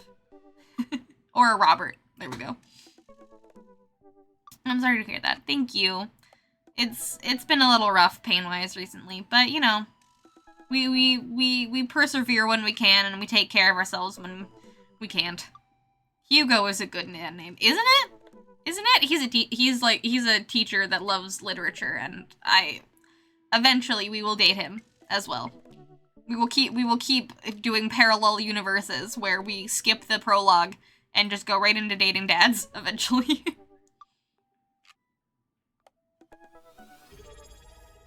Hey, X-Riker, welcome on in. Boop. Thank you so much for the 41 months. Welcome back to Having Wings. I really appreciate it. I've never played Dream Daddy, but I'm really excited to play Date Everything next week. Ugh. I'm so sad that I'm out of town next week when Date Everything comes out, because Date Everything is gonna come out, and it's gonna be so fun, and everyone's gonna play it next week, and I'll be at a freaking convention doing work. And then I'll play it when I come back the week after, and everyone's gonna, everyone's gonna be like, well, I've already played it, so I already know all the endings, and I'm gonna miss it. I'm gonna miss the launch, and it's so sad.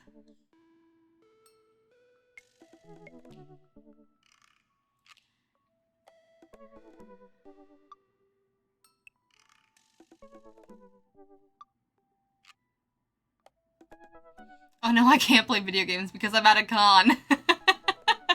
First world problems. It's fair. It's fair. Working artist problems. I'll talk about it with you when you get back. Okay, good. I will probably be streaming it. I did stream the demo when the demo came out a few days ago. And it was super fun. So I am very excited to stream it when I get back.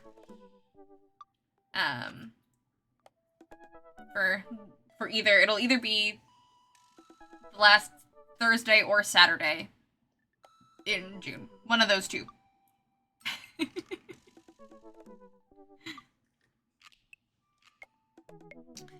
I will say, Date Everything is, like, I'm a little less worried about, like, oh, everyone's, like, fully played through it. I mean, I'm sure someone will at that point, but it's a huge-ass game. There's, like, over 100 dateables, so, like, there's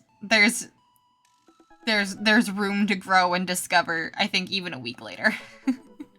I just hope the hype doesn't completely die. Imagine showing up to class and being like, hello, my name is Matt, and my dad is Damien. Yeah, well. I will say Damien is the goth dad, so I wonder if that colors anything of the dad Sona. Be the one who discovers you can date the dish rag or something. Ugh, there's some really good ones. There are definitely people that I want to find in Date Everything, but the ones that I interacted with the most was the bed in was the sultry bed in Date Everything, and that was a good time.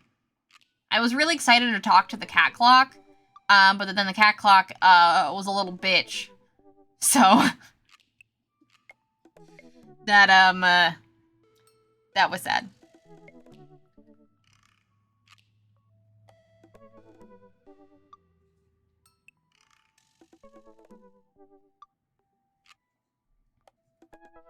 But I did also like talking to the electricity and the breaker box. That was fun.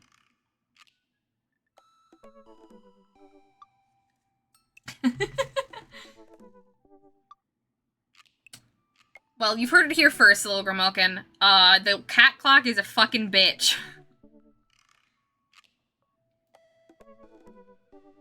Alright. Let's continue with these dads. And sometimes I let myself hit the snooze alarm, but only once. Dude, you gotta relax sometime or it's gonna kill you. Please come camping with me. It'd be so fun, bro. Oh. I guess I could get Smashley to take the kids for the weekend. Oh. I'll think about it. Nice.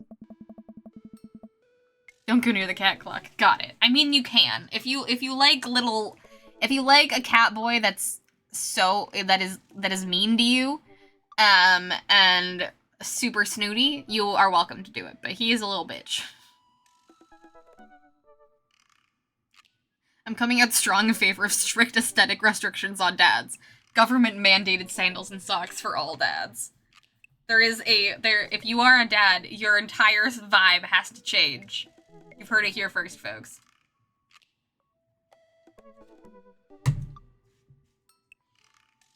Because I was really excited to talk to Cat Clock, because I was like, oh my god, he's so cute. He's a little cat boy. But then he was, like, so rude. And I was like, the charm has worn off. We finish our brunches and head back to the cul-de-sac. Oh. By the way, great job keeping up today. Seems like you're already making a lot of progress.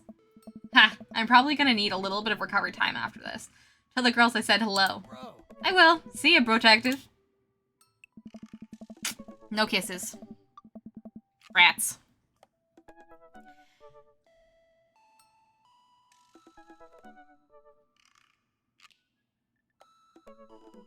I say goodbye to Craig and step inside. God, I'm ready for a shower, a gallon of water, and a nap. I bet Amanda's still asleep. Crack opened her door to find her still in bed, sleepily scrolling through her phone. Morning. Afternoon, actually. Right. How was brunch? It was good. We got kind of sidetracked because we had to travel into the depths of Maple Bay's dark underbelly to find a toy river dropped, but, you know, I actually feel pretty good. My legs give out. I find myself on the floor in the hallway. I'm just gonna hang out here for a while. You take your time getting up. Well, this is Bree. This is Bree, who is not a super big clock watcher. Hey! Look at all my dad points. Bro, that was awesome. Rank A. I have apparently a very high Marinara score. Crazy. Well, this is Bree who is not a super big clock watcher, and he's so rudely punctual. He is very rudely punctual, and it is very true. I am not a huge clock watcher. I am very chronically late, as many of you probably know. S is better. I was assuming that S would be the top. Okay, A is acceptable. S is better, but I mean, I can go back. I can go back and get S. Start with the squirrel. But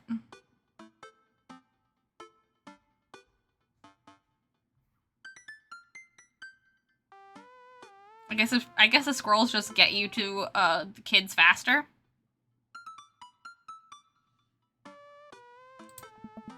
I'm just about ready to pack it in. After a few bites of ice cream from the freezer, I turn off all the lights and walk down the hall to my room. CS for squirrels. Wonder if Amanda's still awake. That kid needs some sleep. As I pass her room, I can hear a faint sound, but can't quite make out what it is. I get a little closer. Is she crying? I knock gently on the door. Hey, Amanda? The crying immediately stops. Not right now. Her voice sounds strange. She sniffles. I need to make sure she's okay. I open the door. In the dark, I can see Amanda. Oh, baby. Also, yes, all the kitty scritches for the baby girl. Hi. Are you snoofling? Are you snoofling?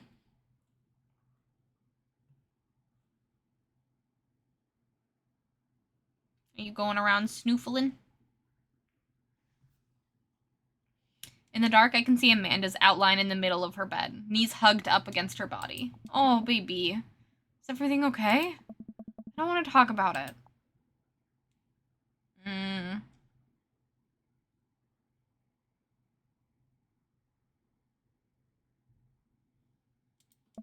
Did something happen? No, nothing happened. Go away.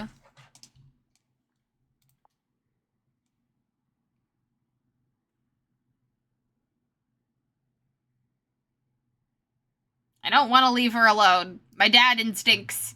Though I also don't want her to get mad at me. It's tough being a dad. Amanda, get out! Okay, okay. I quickly leave her room and shut the door behind me. Once the door closes, I can hear her crying again. Wow. What has her so upset? She seemed fine earlier. She's usually so open with me. Did I do something wrong? Is she mad at me? I guess if she wasn't before, she definitely is now. I can't even remember the last time she snapped at me like that. I have a hard time falling asleep, but when I finally do, I'm still thinking about Amanda. After a long night of very little sleep, I roll out of bed and make myself a pot of coffee. Amanda should be up for school soon. Maybe she'll be willing to talk about whatever is bothering her. About 10 minutes before she's supposed to leave, Amanda comes out of her room and makes a beeline for the freezer. Morning, Amanda. Morning. She drops a frozen waffle in the toaster and slams the freezer door. She won't look at me. Yikes. So, anything big going on at school today? No. Okay. Do you need a ride to school? No. Want some coffee? Amanda pulls the toaster lever and takes her still freezer-burned waffle out before it's finished cooking. I have to go. Amanda picks up her bag and storms out. Oh.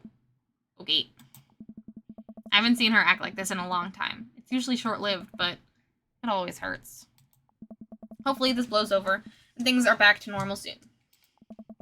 I sit back at the kitchen table and look at a picture of Amanda and I hanging on the wall. In it, I'm teaching her how to ride a bike. Her face is a mixture of excitement and pure, unadulterated fear.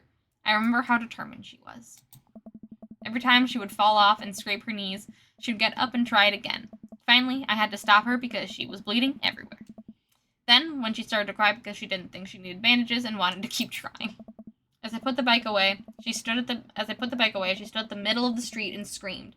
Then I took her for ice cream, and it was like nothing even happened. After giving it a bit of thought, I decided that if I force her to talk about it, I'm not only going to to make things worse, but I have an idea. I start rummaging around for gradients. I hear Amanda walk in the door. Instead of heading for the kitchen, like she usually does, she makes a beeline to her room. She's clearly trying to avoid me. Hey, Pumpkin? What? Can you come here for a sec? There's a moment of silence. Yeah. I wanted to say sorry about last night. I'm just worried about you, kiddo. I get scared when I know something's wrong, and I even get more scared when I feel like I can't do anything about it. Dad, So just, whatever it is, and you don't have to tell me if you don't want to, but whatever it is, just know you have a dad in your corner who wants you to be happy. Honey, you know I'm bad with words, so I was hoping I could speak a language we both understand. I pull a cake out of the refrigerator and place it on the table. Hopefully the frosting has set by now. Ta-da! Dad. It took me really... Oh, sorry you're sad, but I support you 100% cake. Oh my god, that's so cute! Killer Haku. Hi, guys. Hi, Haku. I get to be here on company time because my work messed up. Wait, you're working right now? How late is it where you are? My goodness. My goodness. It's a very cute move. It's a very cute move.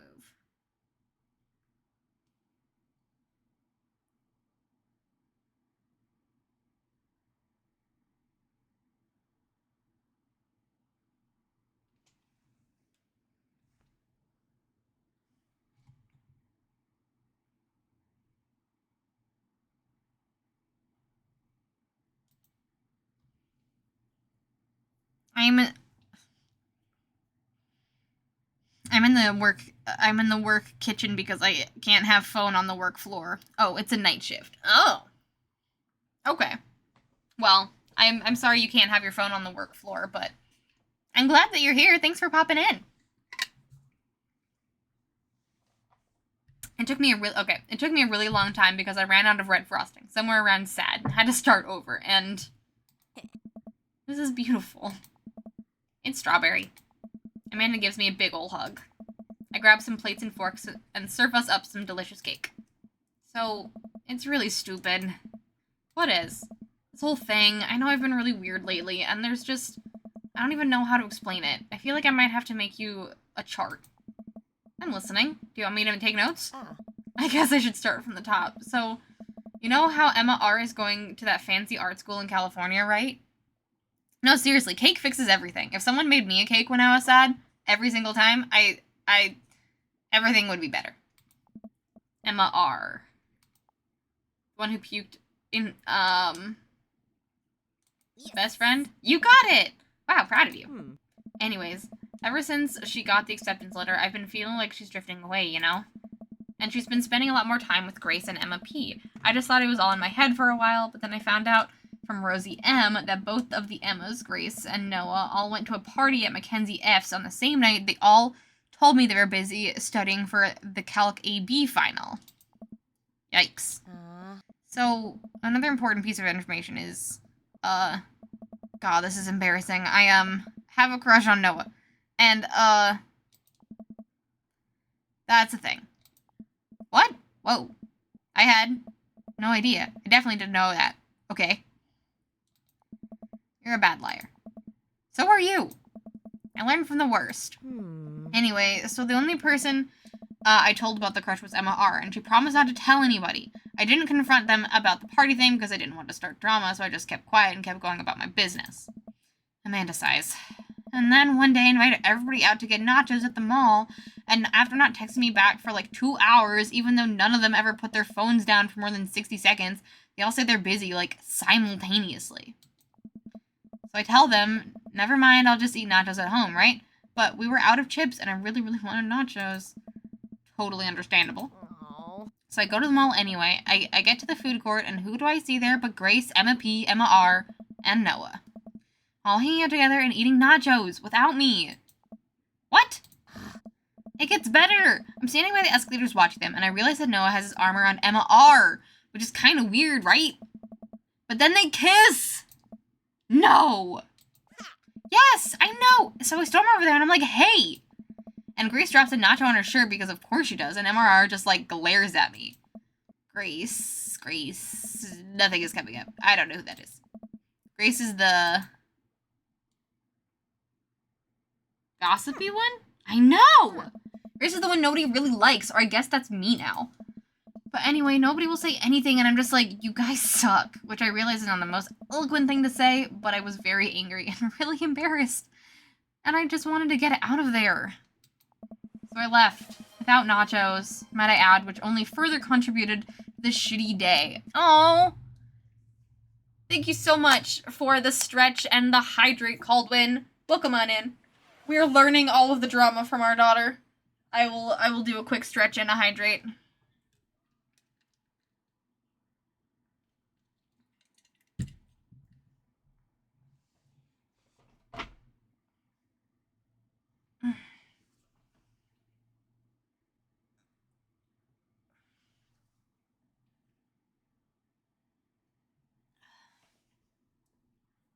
They all suck. They really do.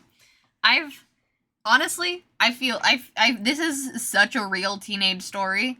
Like, I feel like almost for every teenage girl this has, like, happened to in their life.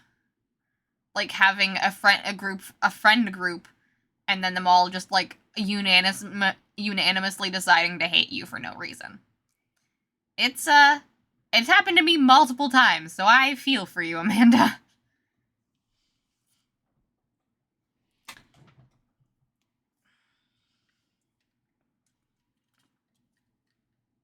So I left without nachos, might I add, which only further contributed to this shitty day, and immediately drafted a super long text to the group chat asking them why they've been so weird. And I wrote another one to Emma R, asking how long the Noah thing's been going on, and sorry, I know that's a lot. You still following?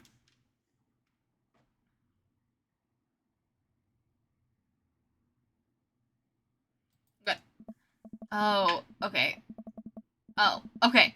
Get a load of this. Emma R says, you know what? Let me just read it to you.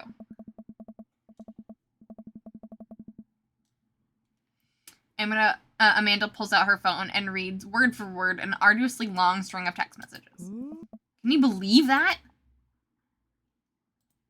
I care so much about Amanda's social life and mental well-being, but man, I do not understand what she's talking about. This is all beyond me, but I am trying my hardest to be supportive. They were dating in secret for, like, months. So I told her that she's being a really terrible friend, and she's like, well, if you think I'm so terrible, then just stop being my friend. And I was like, okay, and then she left me on red. And then, wait, left me on red? What's that? Oh, like, she saw my message and didn't reply, and I know that because there are read receipts. I don't know what read receipts are, but I'm just gonna nod and pretend I understand. Gotcha. So while this is all happening, I'm talking to Emma P about how mad I am because she's at least being kind of reasonable, and I'm venting to her about how pissed I am at everybody and stuff, and then out of nowhere, Noah texts me and is like, how could you say that about me? And I'm like, say what about you? And then he tells me that Emma P sent,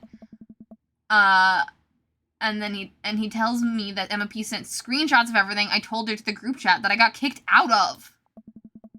Alright, I think you lost me at screenshots, but that definitely sounds bad. He is such a dad. He is such a dad. Amanda, don't worry. Me, Bree dad, in the background here, me piloting this dad, Brian. I get you, Amanda. I feel you, and this is absolutely shitty behavior. Absolutely shitty behavior on everyone's part. Not yours, you're my beautiful daughter. But baby, you shouldn't, vent to someone that is part of a group chat that is also, excluding you. Maybe just my own advice. A bunch of teenagers have sworn a solemn vow of enmity against you is a real thing teens do. They really do. They just decide to hate you one day. Like, someone that you thought was your best friend just decides to hate you one day, and you're like, what the fuck? Alright. There's so much more, but honestly, it's all just really stupid teenager stuff. Bottom line is that everybody dropped me, half of my grade hates me, and now I have no friends. Amanda, I'm so sorry. I almost expected it from everybody else, but Emma R's been there since Mom died.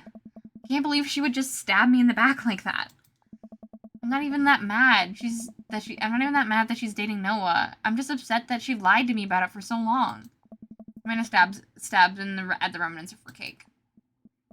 Okay, I take it back. I'm kind of mad she's dating Noah.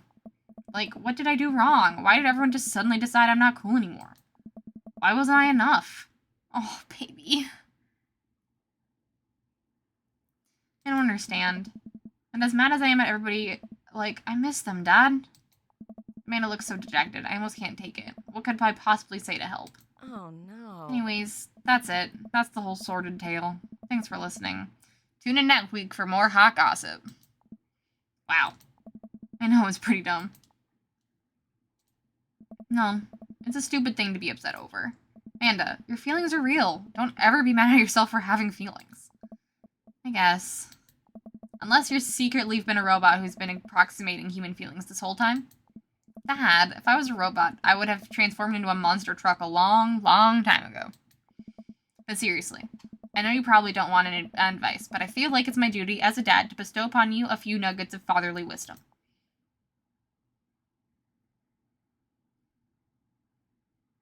High school sucks.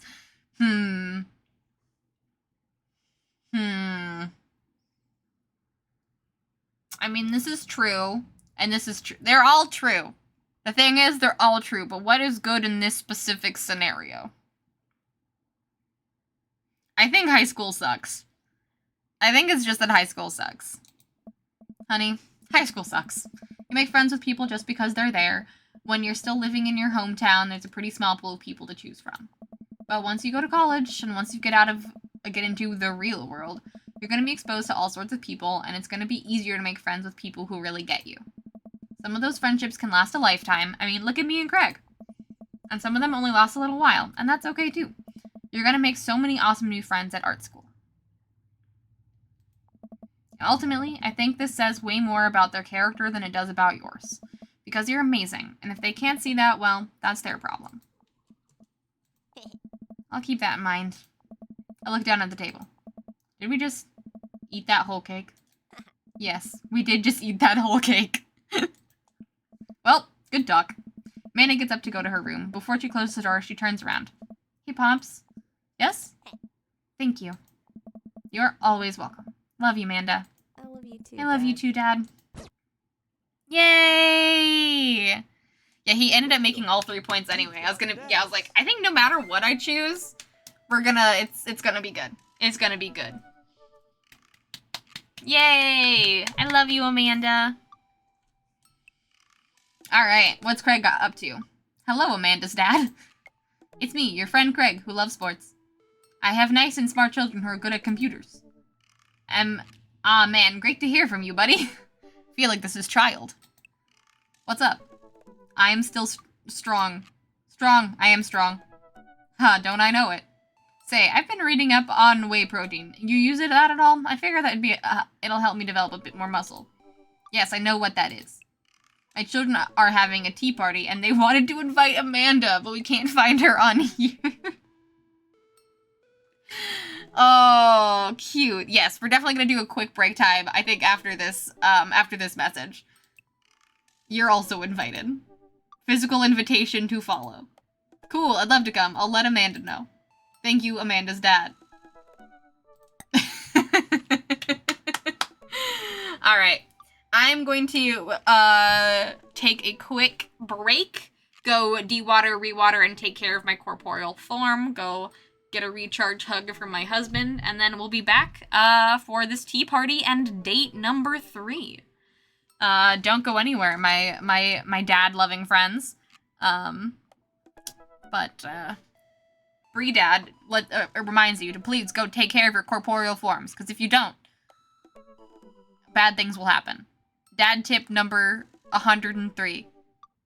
Go piss if you have to.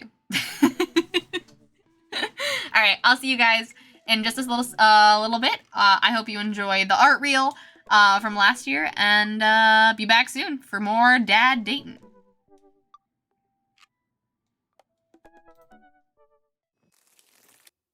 In 5, 4, 3, 2, 1. Let the doodle commence.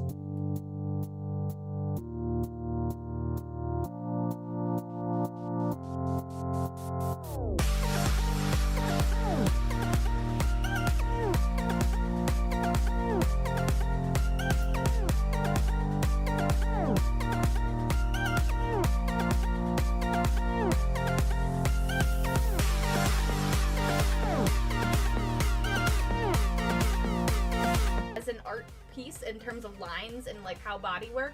Look at the squish. Look at the squish. Yeah. It's important. It's important to know how body work.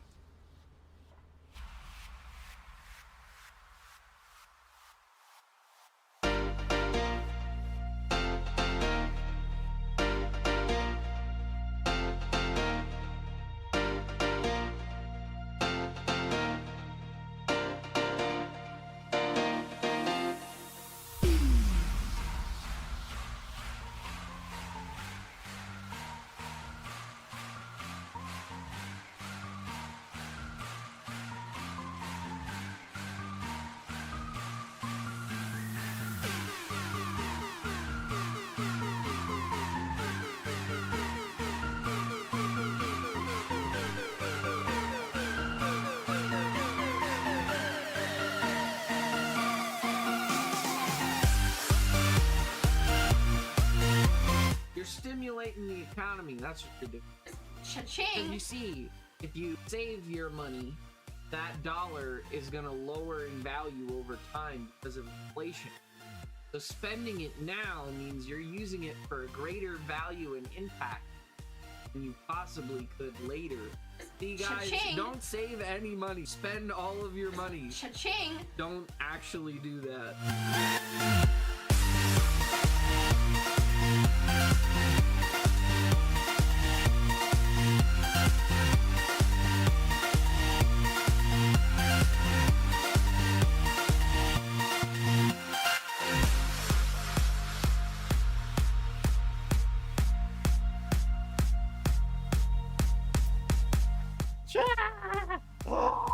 You should go.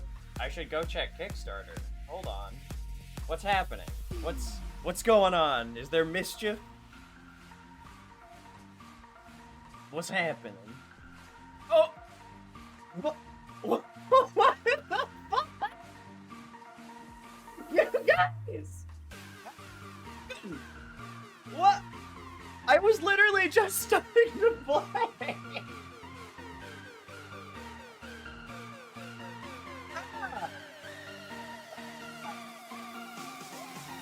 Shit! Holy shit, we did it! This was day one funded. Woo! Oh my god. Wow, okay, hold on. I'm gonna need a minute. I'm gonna be on, if anyone needs me, I will have melted on, I'm just melting onto the floor. I've been like vibrating since, like, I don't know, maybe 10:15 this morning, like a 10:15.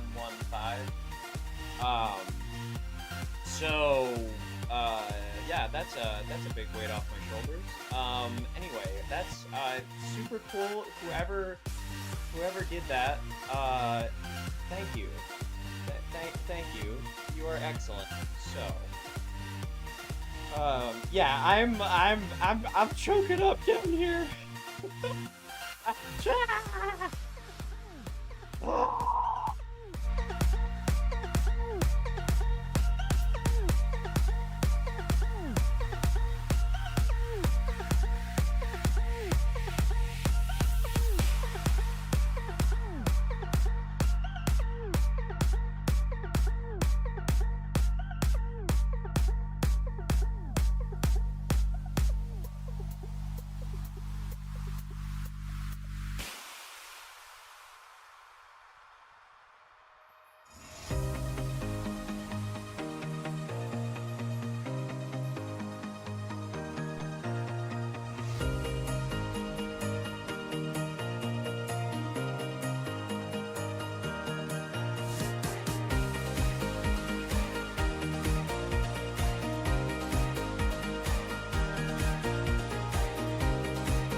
I'm everywhere, motherfucker.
good. Life is good. In 5, 4, 3, 2, 1. Let the doodle commence.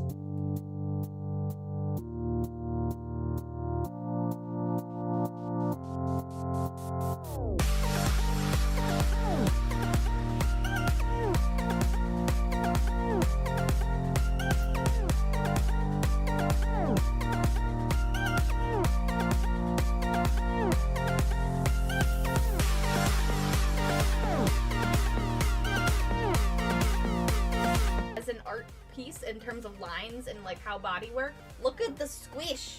Look at the squish. Yeah. It's important. It's important to know how body work.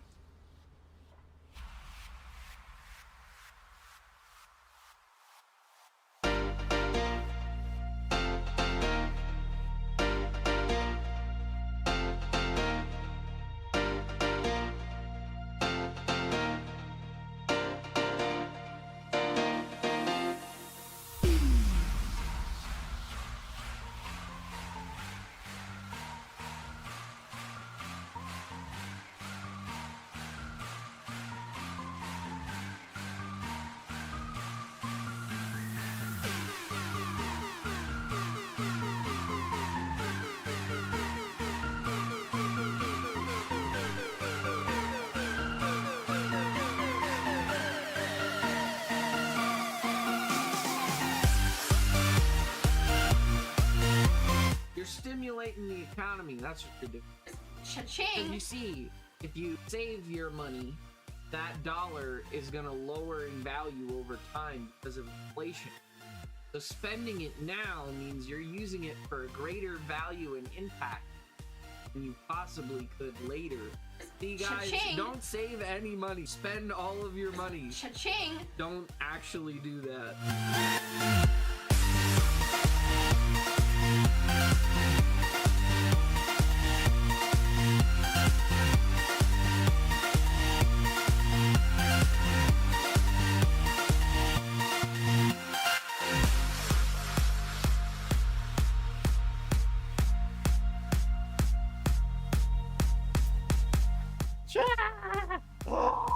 You should go.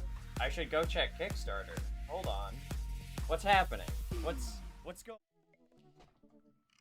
Alrighty. Welcome back, everybody. Welcome back. I hope you guys had pardon me. I hope you guys had a very, very good break. It's lovely to be back. Sorry it took a little bit extra time, but I hope you enjoyed the art reel. Thank you for being here. If you have not yet, please go de-water, re-water, and grab a snack. You deserve to take care of your corporeal form. Go take care of yourself. Just at work, chilling in the kitchen. Hell yeah. Bored. Well, at least you're not working. At least you're not working. There is that.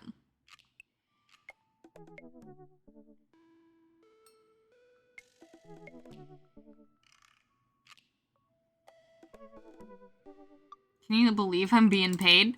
I mean, Daniel's work is like that sometimes too, where like he just doesn't have anything to do in a day.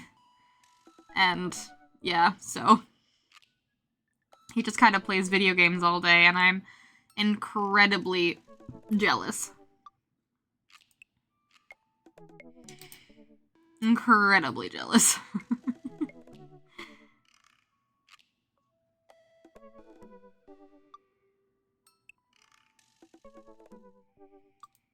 Sadly, working for myself, that's not something I can do.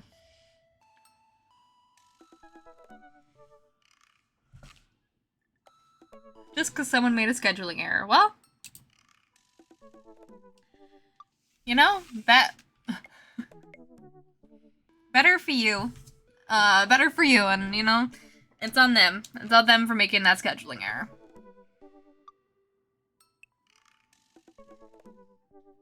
But, are y'all ready to get back into dating these dads? We are We are one heart away. We are one heart away from Craig loving us, so I'm probably going on a camping trip, so let's do this. Yes, team party with Hazel and Briar. Let's do it. Let's do it. I get to now be here. Well, that's also good. Their fuck up means that you're here, and that, I love that. I love having you, Haku. Alright. Coffee time. You know dads love coffee. Gonna brew myself something black as midnight on a moonless night. I put on a fresh pot and work on a few word jumbles while I wait for it to brew.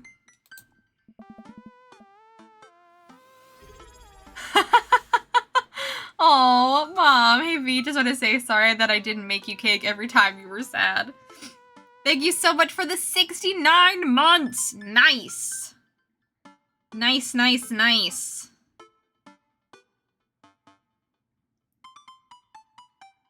Another nice number on Dream Daddy Day is perfect. Absolutely perfect. And it's alright, Bob. Making a cake every single time I was sad was a lot. I was a very depressed teen.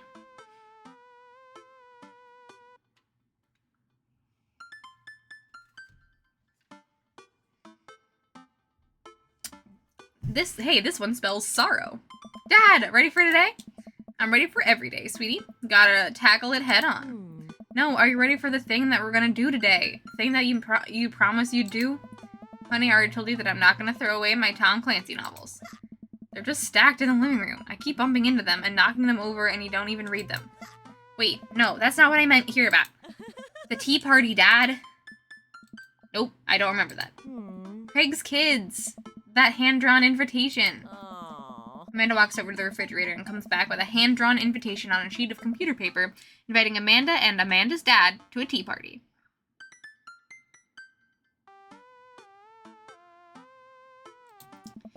They spelled cordially wrong. Just put on some going outside pants and let's get going. I can go outside in sweatpants, nothing's stopping me. Dad, just... Ugh, I'll see you in a minute. I'll put on going outside pants. Oh! They're so cute! Briar! Hello, thank you for coming to our tea party. I do my best bow and present my daughter, who thanks them with a curtsy. This way, please. Briar and Hazel lead us to a small table with tiny chairs.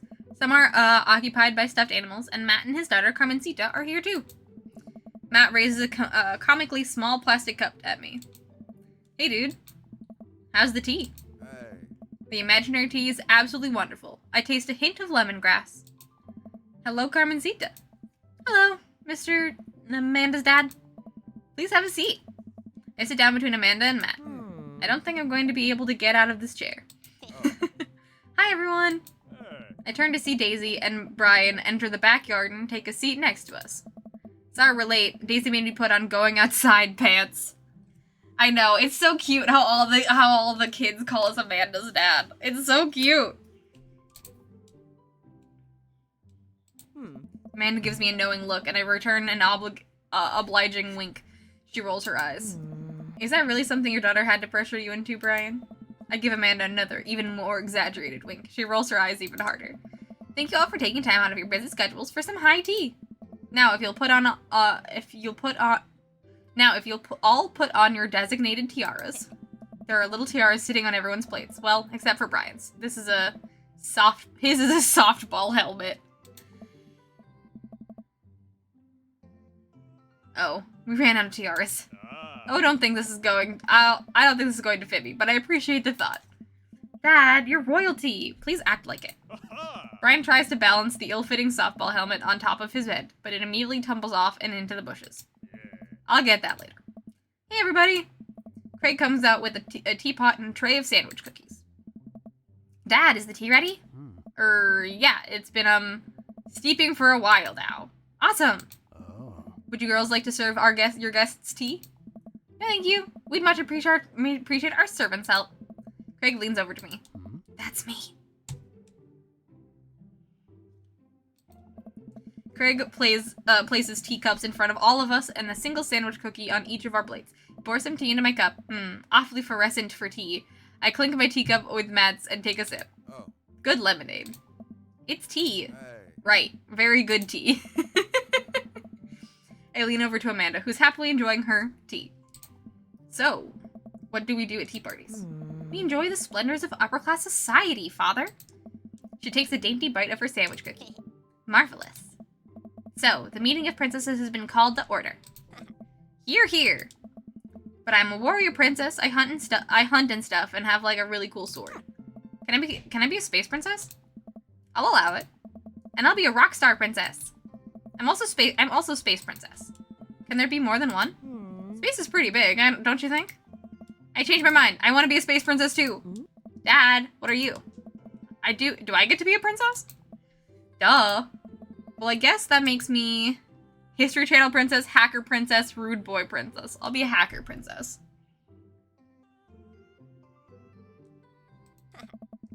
I surf the information superhighway on my cyber deck, hacking into mainframes and unleashing havoc on the megacorps of the dystopian neo-metropolis. I also rollerblade everywhere. I think I'll be landscaper and general contracting princess. Hey. Barista princess reporting for due day. Hey everybody, CrossFit princess here. Not now, servant.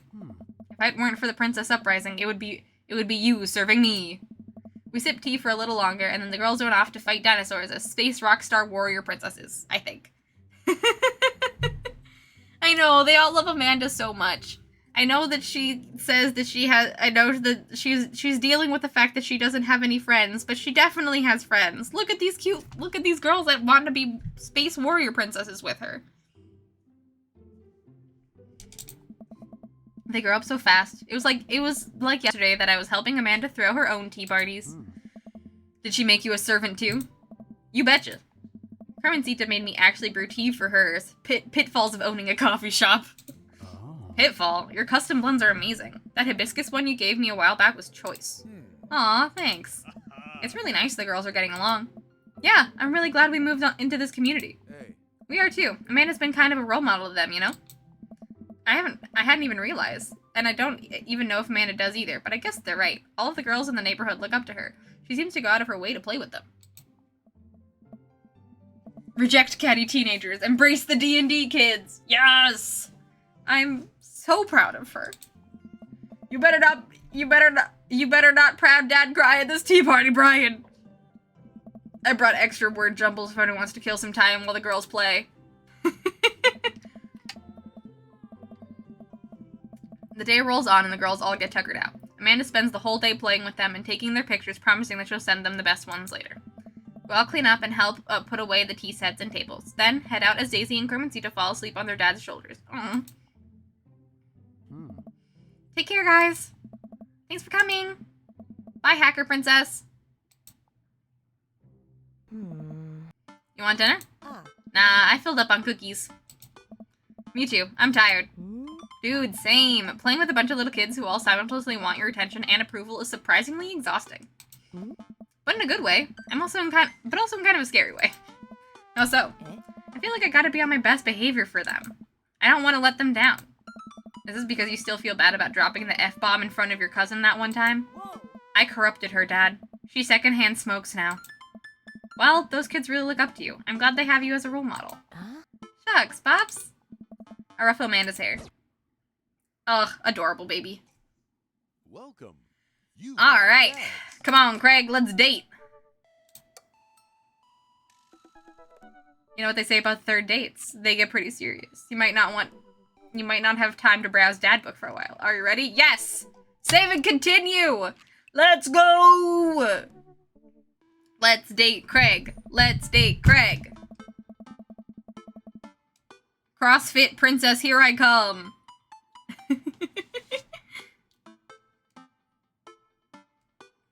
It took some time for a schedule to line up, but I was finally able to find a weekend where Craig and I could go camping! He always stays so busy with work and the kids, but it's good to know that we'll be able to spend some time relaxing together in nature. Since our first run, I've managed to go on regular runs with Craig. I mostly do them because, it seems like the only time we get to hang out, but the added benefit is that I've seen a lot of improvement in my health. Hell yeah.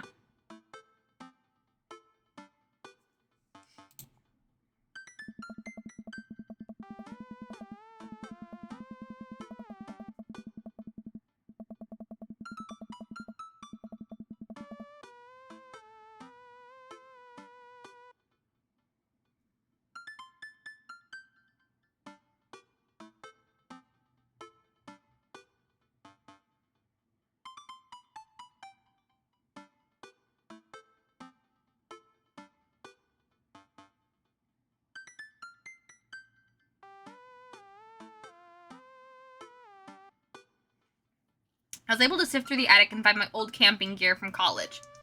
Getting Craig is so good for us. It's so good for us. Our health is great.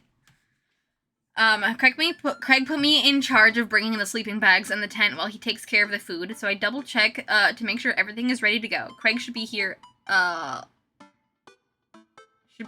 any minute now. Amanda's going to spend this weekend on a school trip to our nation's capital. She hasn't been away from home without me for longer than a day since she was 14. I hope she isn't feeling as nervous about it as I am. Hey, Panda. Amanda's in the middle of sitting on top of her luggage in order to get it to finally zip. Hey, Pops! Ready for your trip? Once I get this bad boy all zipped up, I'm good to go. How much did you pack? That seems like a lot for 2 days. Oh, it's all of my camera equipment. Lenses, tripod, flash, all that. Are you even gonna have time to take pictures? I'll find a way. I need to get some good shots for my series on national monuments. Ooh, what's the series about? It's one of those internet series where I reimagine Disney princesses as founding fathers. What? I'm kidding. Nobody likes those. I'm taking portraits of my friends. Oh, well, I'm gonna be in the woods. Out there in nature. You know, roughing it. Just me and Mother Nature. The old Madre de Trees. Are you gonna be alright on your own? Yes. Mm-hmm. I'm not gonna have any signal out there. I won't be able to text or call you at all.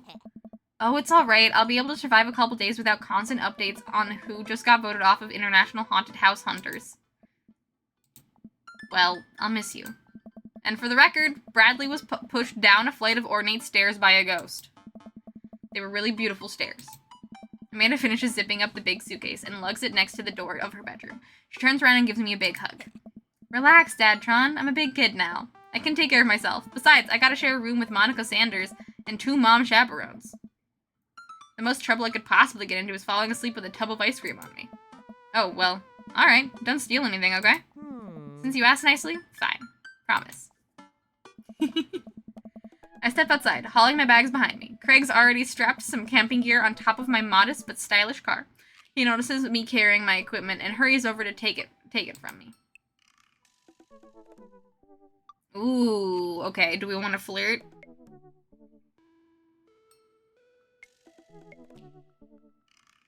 I kind of want to flirt.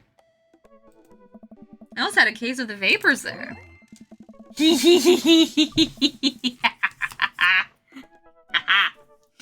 Never fear, these muscles are made for picking up heavy things and putting them in other places. Remember, it's your weekend to relax. Take it easy. I guess I can't argue with that. Everything good with Amanda? Yep, on her way to a school trip to Washington, D.C. What about your offspring? Already at Smashley's for the weekend. I'm ready to get my camp on. I load the rest of my stuff into Craig's car and we get in. Oh no! What's wrong? I think I left my juicer plugged in. We gotta go back. Are you worried that someone's gonna break into your house and cold press some carrots? No, it's just... Just try to relax, man. Let the juicer float away, take all of your worries, and blend them into pulpy good vibes. Craig takes a deep breath. Do we have anything to listen to? All I had in my playlist is a series of CDs that guide you through a thorough and intense calisthenics workout. Do you want to listen to those? I'm just kidding. Craig hands me a thick case filled with CDs. Take your pick. I thumb through page after page of kids sing-along CDs. Oh yeah, Twinkle Twinkle Little Star takes me back. Keep going. I get to the end of the case to find, in the very last lot, a blank CD with Craig's handwriting on it. DJ Kegstan's Mega Mix Volume 1. Made it just for the trip. I think you'll like it. He made us a mixtape! He made us a mixtape! I pop the CD into the car stereo, and it's like I'm immediately transported to our old dorm room. Hit after hit plays, and soon enough, we're both happily singing the lyrics to each song as we fly down the highway. This song was Carl's favorite. Carl, the third roommate! You brought that dog home one night, and I couldn't pry you two apart. So we spent an entire semester fabricating a story about our foreign exchange student roommate who had a really bad cough that sounded exactly like a dog's bark. Have a good lurk, John. And then we had a room inspection. The RA was so suspicious of us that he could never prove anything. And Carl was just under a blanket. Bless that pup's courage under fire. Man, we did some dumb things back in college.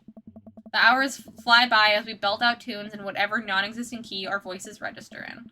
Soon enough, we're surrounded by lush trees and spectacular vistas of everything amazing that nature has to offer.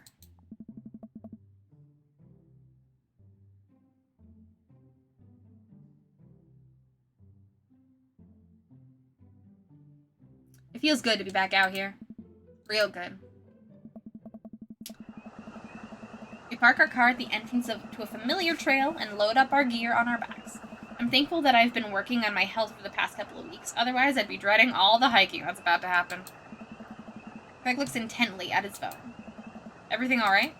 Yep, just had to fire off one last work email. Craig pockets the phone and we start off on the trail. It's relatively easy, but I know I would have been huffing and puffing at this point if it weren't for all the murder sprints. I look around me and take in the tall trees and animal chirps. Everything okay back there? There's no reception out here. Oh yeah, being out of the middle of nowhere will do that. I recognize that look of anxiety on Craig's face. But what if there's a problem? You've trained for this. Look, Craig, we all know that if you really wanted, you could flex your calf muscles and fly out of here like a rocket ship all the way back to Maple Bay. You're gonna be fine. We're gonna be fine. This is our weekend. We keep marching down the trail, but it seems like Craig is still worried. After a bit, he stops in his tracks. Maybe we should go back. We can find another campground that gets good cell reception. Craig, seriously, what's wrong? I mean, I'm just really nervous. My dancing is kicking in, and my mind keeps conjuring up all sorts of worst-case scenarios. What if something happens to the girls? I don't have a signal. I would have no way of knowing. Let me tell you, that feeling never goes away, no matter how old your kids are. You just gotta remind yourself that they are in good hands. Craig doesn't say anything. I give him a reassuring punch on the shoulder. I'm trying to remember why we came out here. The plan was to get away from it all and just focus on ourselves for this little trip. No distractions, no cell phone service, just two dads relaxing out in the woods. Craig looks me directly in the eyes. No distractions, no cell phone service, just two dads relaxing out in the woods. We're gonna have some fun this weekend. Craig and I get back to marching. It's not too long of a hike before we get to the campsite, and we're both glad to see that we're the only people there. I can't believe you still have this tent. Found it in my attic and already checked it for holes. It's seen better days, sure, but I think we'll be able to survive. Just two dads exploring wood. Exactly, Matt. Exactly. I dump the bag of fabric and poles onto the ground. We unfold the tent at the desired spot. I hand Craig the stakes. We still know how to do this, right? Of course we do. We do not. After 20 minutes of struggling like people in a bad infomercial, we somehow managed to build an upright structure that closely resembles what a tent would look like if you asked somebody to redraw a picture of one with their eyes shut. I wouldn't put this up against a storm, but I think we'll be able to survive for the night. We set out a couple of chairs and our cooking equipment, admiring our handiwork. Bro, look at us go! Look upon the kingdom we have built. Upon this rock we shall grill our meats and drink our brews. For we hold dominion over this land. Verily, and look at our camping chairs, which we are going to sit on. So what's next on the camp extravaganza docket? Well, now that we have our shelter settled, I think it's time for us to do some exploring. There's a waterfall a little bit up the way that I'm sure we could hike to. Let's get hiking. Craig and I venture into the woods. We amble along, taking our time to chat and admire the wildlife. Craig reaches out an arm and stops me. Dude, does that look like what I think it looks like? It looks over to where he's pointing. Oh my god, it does. The tree looks like a butt! I can't get over how detailed it is. I examine the butt tree further. The contour is perfect. It even has back dimples. I thought we were gonna have a great time camping, but this makes it even better. Craig holds back a snicker. I aspire to have every hike be as good as this one. I'm snickering now, too. Let us analyze this tree further. Craig and I share a huge belly laugh at our awful jokes. The best thing about this is there's no daughters here to tell us our jokes are bad. We high five.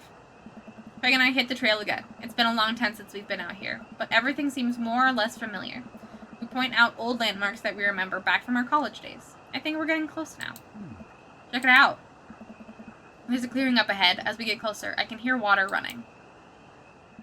Pretty! Cresting over a hill, Craig and I are greeted by a wide clearing surrounded by trees. In front of us is a beautiful waterfall spilling into a large body of water that runs into a river. Mouths agape with the genuine beauty of the place. We go to investigate. The old waterfall. Hey. It's gorgeous. Nature is so rad. Peering further, we get an idea of how deep the pool is.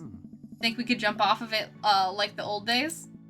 Ha! This old dad is happy here on dry land.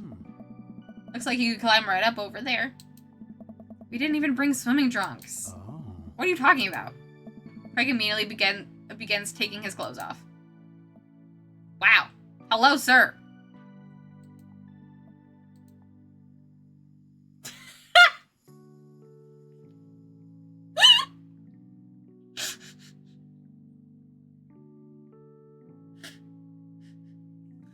Oh no. I feel like I have to look at Craig's butt. Alright. I can't help but sneak a peek. That is a good butt. Craig turns around suddenly. He catches me looking. I do a lot of glute workouts. I immediately turn away, blushing. You coming or what? Oh, I don't know about this dude. He's already making his way over to the waterfall by the time I finish my sentence. When he realizes I'm not right behind him, he turns around and rolls his eyes. We lived together for years, and I've seen your ass more times than I can count. It's no big deal.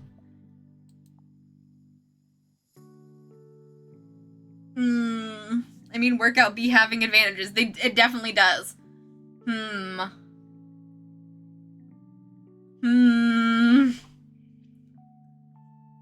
We are in the part where we are flirting, and I'm so worried that I'm gonna flirt wrong.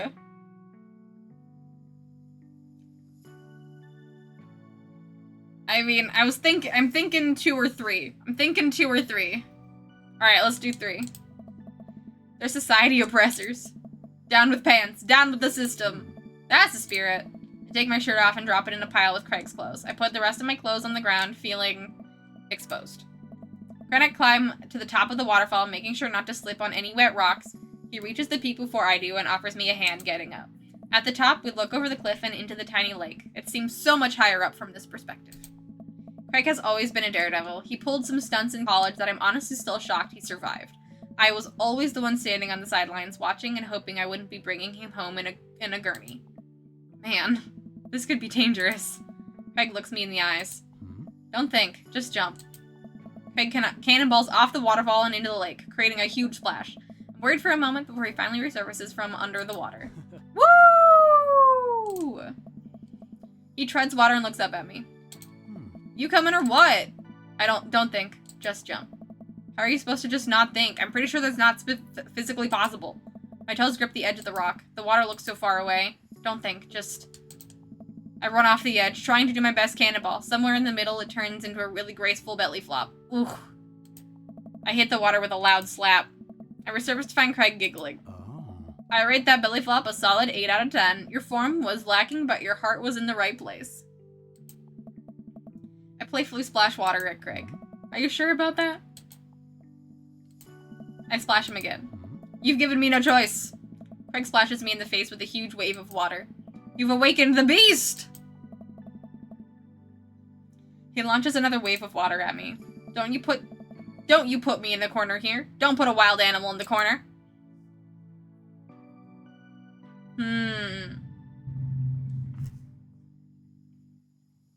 I know, he's so cute. Squirt water at him with your hands. Hammer fist, dunk him.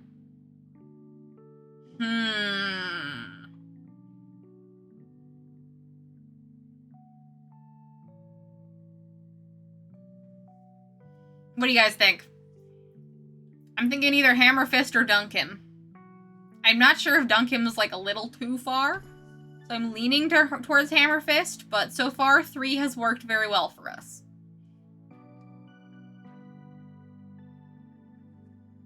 Alright, let's do 2. With the force of thunder, I bring my fist down in the water, creating a tidal wave that drenches Craig.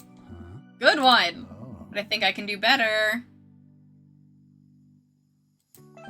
Craig answers, oh! The hearts! It's big enough to launch me back. He's so strong. Craig, truce, please. Craig thinks about it. Yeah, sure. We shake hands. There is peace. Man, that jump was such an adrenaline rush. Oh. Not so scary now, huh?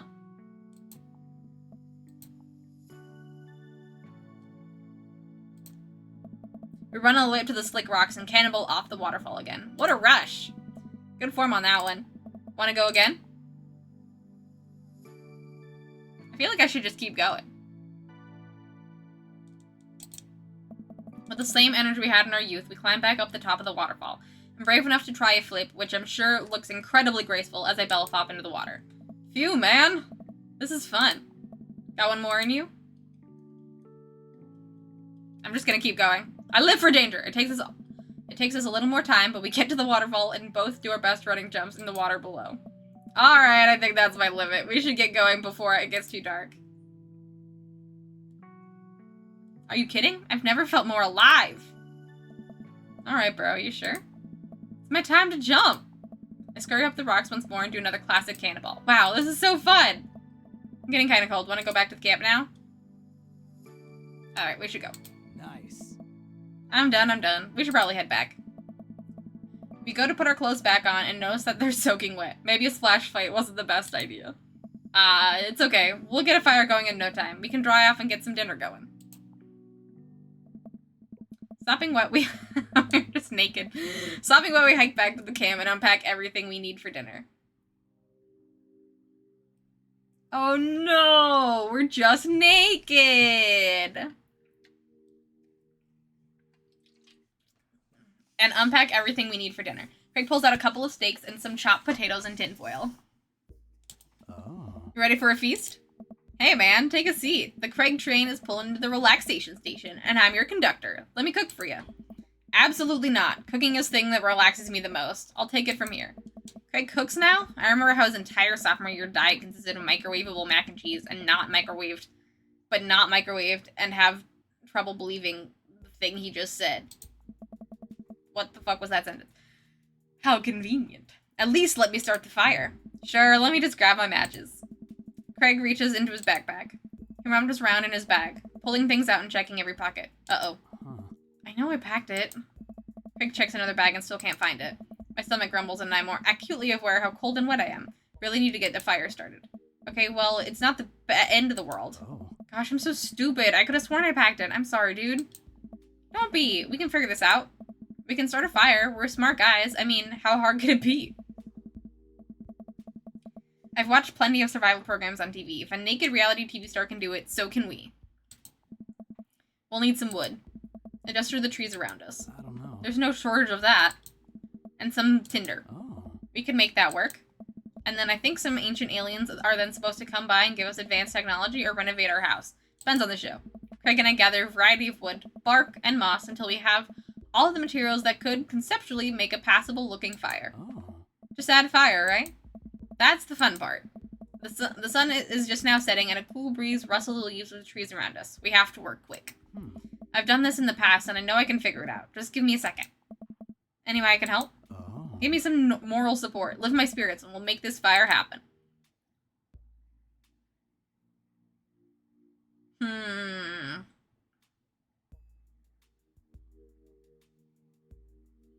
Do you think that he would like going overboard with compliments?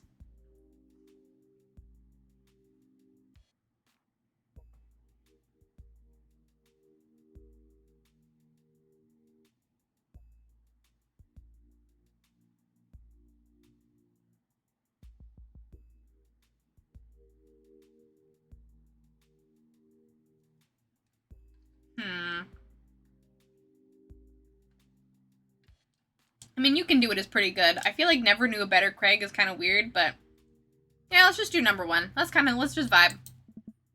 Clear eyes, full heart, can't. Not make that fire. You can make that fire, Craig. That's the stuff.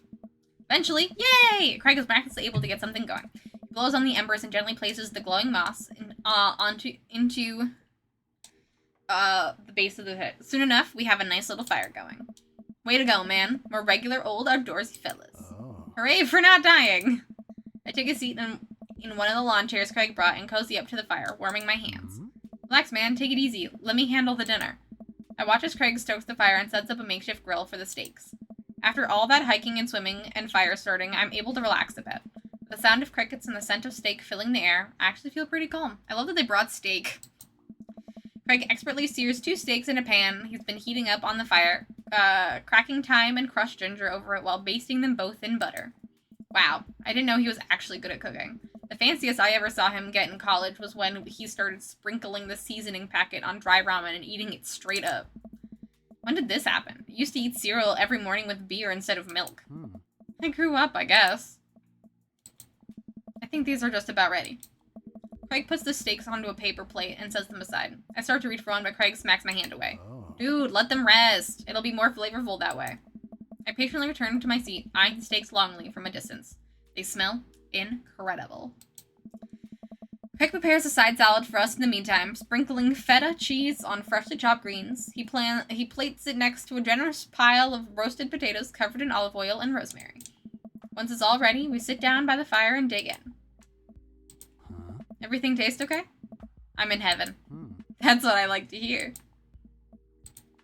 Remember how for an entire semester we would eat burritos for breakfast, lunch, and dinner? Oh. It's so hard to not go back to that. Look at you now, man. You have kids, a great job, and now you cook like a vengeful wizard with an arch nemesis's microwavable food. I'm really impressed with how much you've gotten your life together. Craig laughs, but there's no humor in it. I'm glad you think that. I glance at Craig while he picks at his salad. He really grew out of his baby face, but there's something about his expression that makes him seem so much older than he is. A sense of maturity he didn't have in college. He looks exhausted. You okay? I don't know. Yeah. Come on, dude. I've known you for long enough to see when you're down. I don't know. I'm tired, bro. I think being out here is making me realize just how drained I feel. You work really hard, Craig. I can't be easy. Oh, man. I have to, for my girls. I volunteer at the school, I cook healthy meals for them. I do everything I can to make sure they're safe and happy. And when they're with their mom, I'm always working overtime so I can support them. And then you work out a lot so you can crush anyone who stands in their way. I don't know. That, and I don't want to fall into my old habits. I need to set a good example for my girls. Everything I do is for them, and I wouldn't have it any other way. But it seems like it's bleeding you dry. If that's what it takes to raise them well, then it's worth it. Craig, buddy, I know where you're coming from here, but you gotta take care of yourself, too. Dude. I do, though. I eat right and exercise, and that's not what I mean. You're too little butter on too much toast, you know? Hey. What? You're spreading yourself too thin. Life needs balance. It's great that you can care this much about your kids, but you can't neglect your own needs because you're too busy taking care of everyone else's. You matter, too. I don't know. It's just, I know I can provide for my family, and if I take a step back and look at everything objectively, I know I'm doing right by them. I don't know. But I can't explain it, man. There's always that voice in the back of my head telling me that I need to do more, like it's never enough for me. Every time I try to relax, that voice keeps telling me I don't deserve it. To be honest, I even feel guilty about being... Craig, you're trying your best, and you're doing an amazing job. That's a fact, but even if you weren't, you would still deserve happiness. Oh. Do I, though?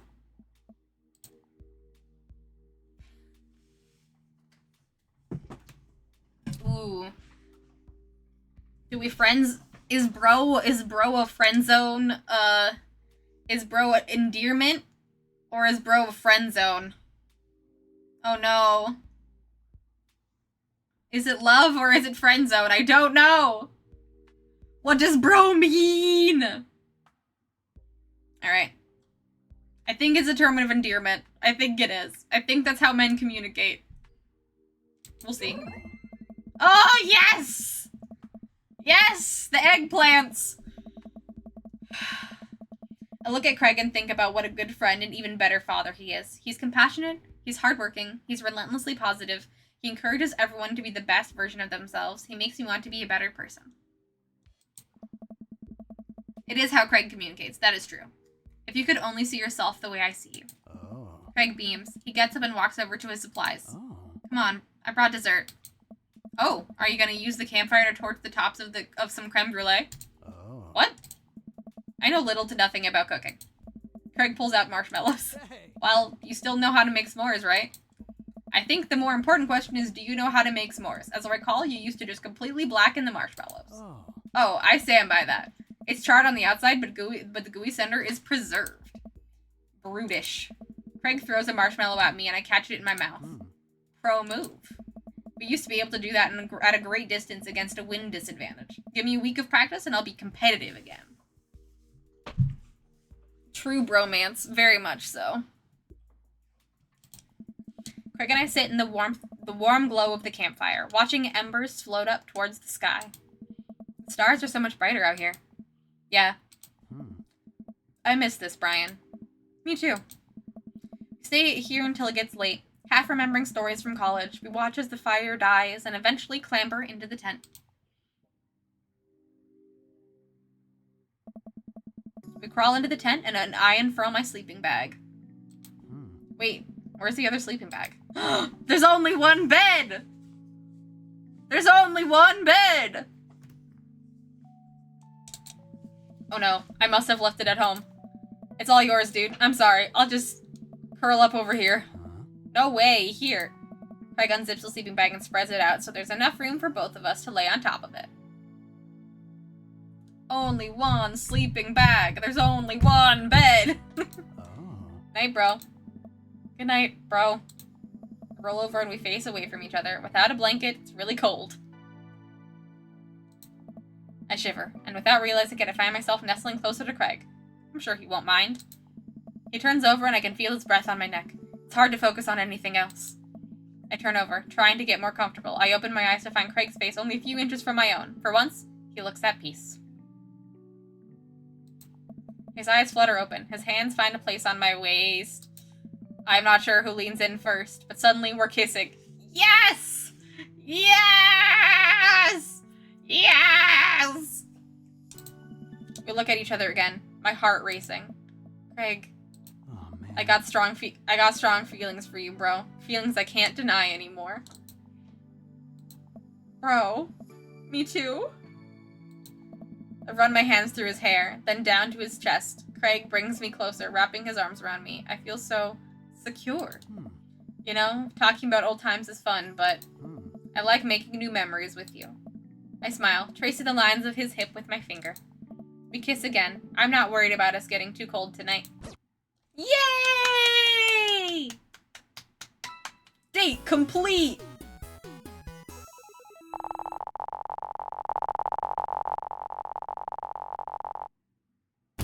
Rank S! That was an amazing date. So many kisses!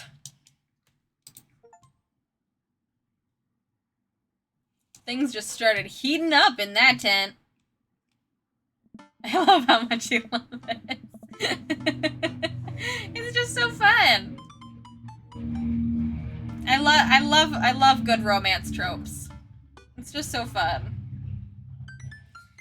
I think I've everything finally set up. Amanda should be here any minute. I think that's her car in the driveway. Okay, gotta act natural.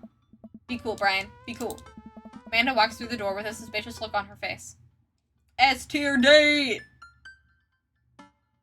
I know, gotta love the kiss and romance. And the puns. Hey, Dad. Off to a good start. Something fishy? Rats. What? No! I, had a crab cake sandwich for lunch. That's probably it. You're allergic to shellfish. Oh. Oh, no. I forgot.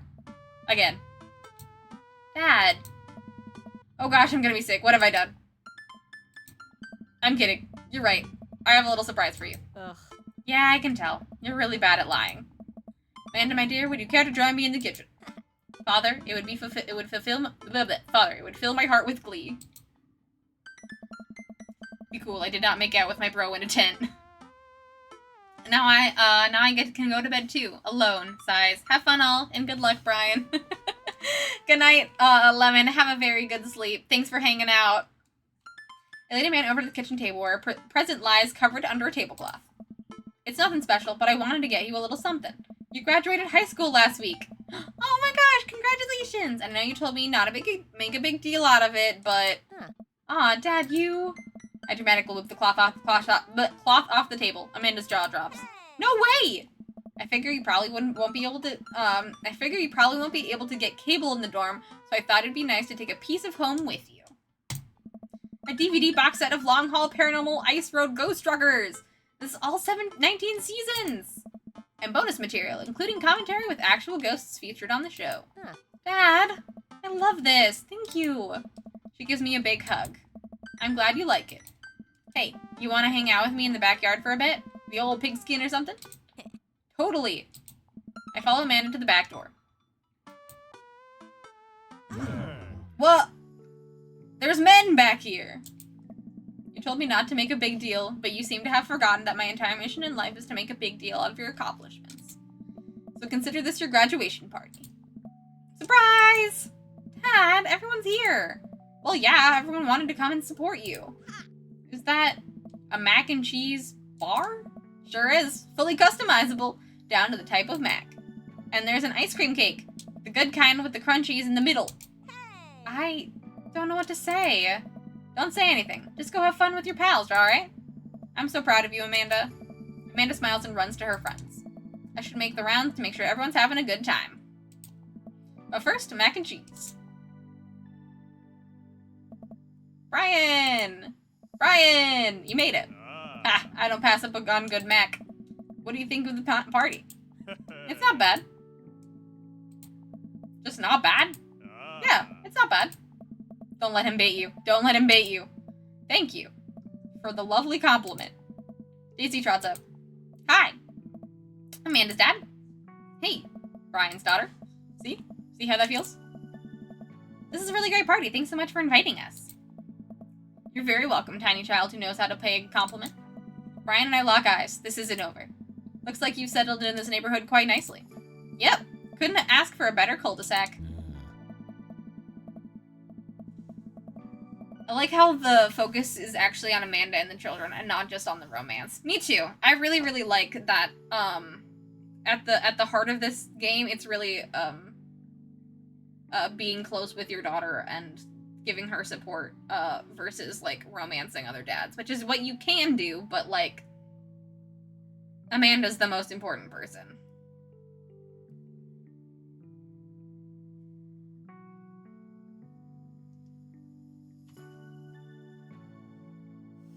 Life is never just one thing. Yeah. Well, I'm glad. Hopefully we'll see you at more church events. We got a big schedule planned for the rest of the year. Sure thing, Joseph. And maybe if you aren't doing anything later, we could hang out sometime. Sure, Joseph. That'd be great. Well, see you later. Dugan comes up with me and a plate of mac and cheese. The perfect cheddar to mac ratio. Beautiful work, Brian. Thanks, Hugo. You know, I'm really pleased to see Amanda going to her dream school. I'm glad she turned it around for finals.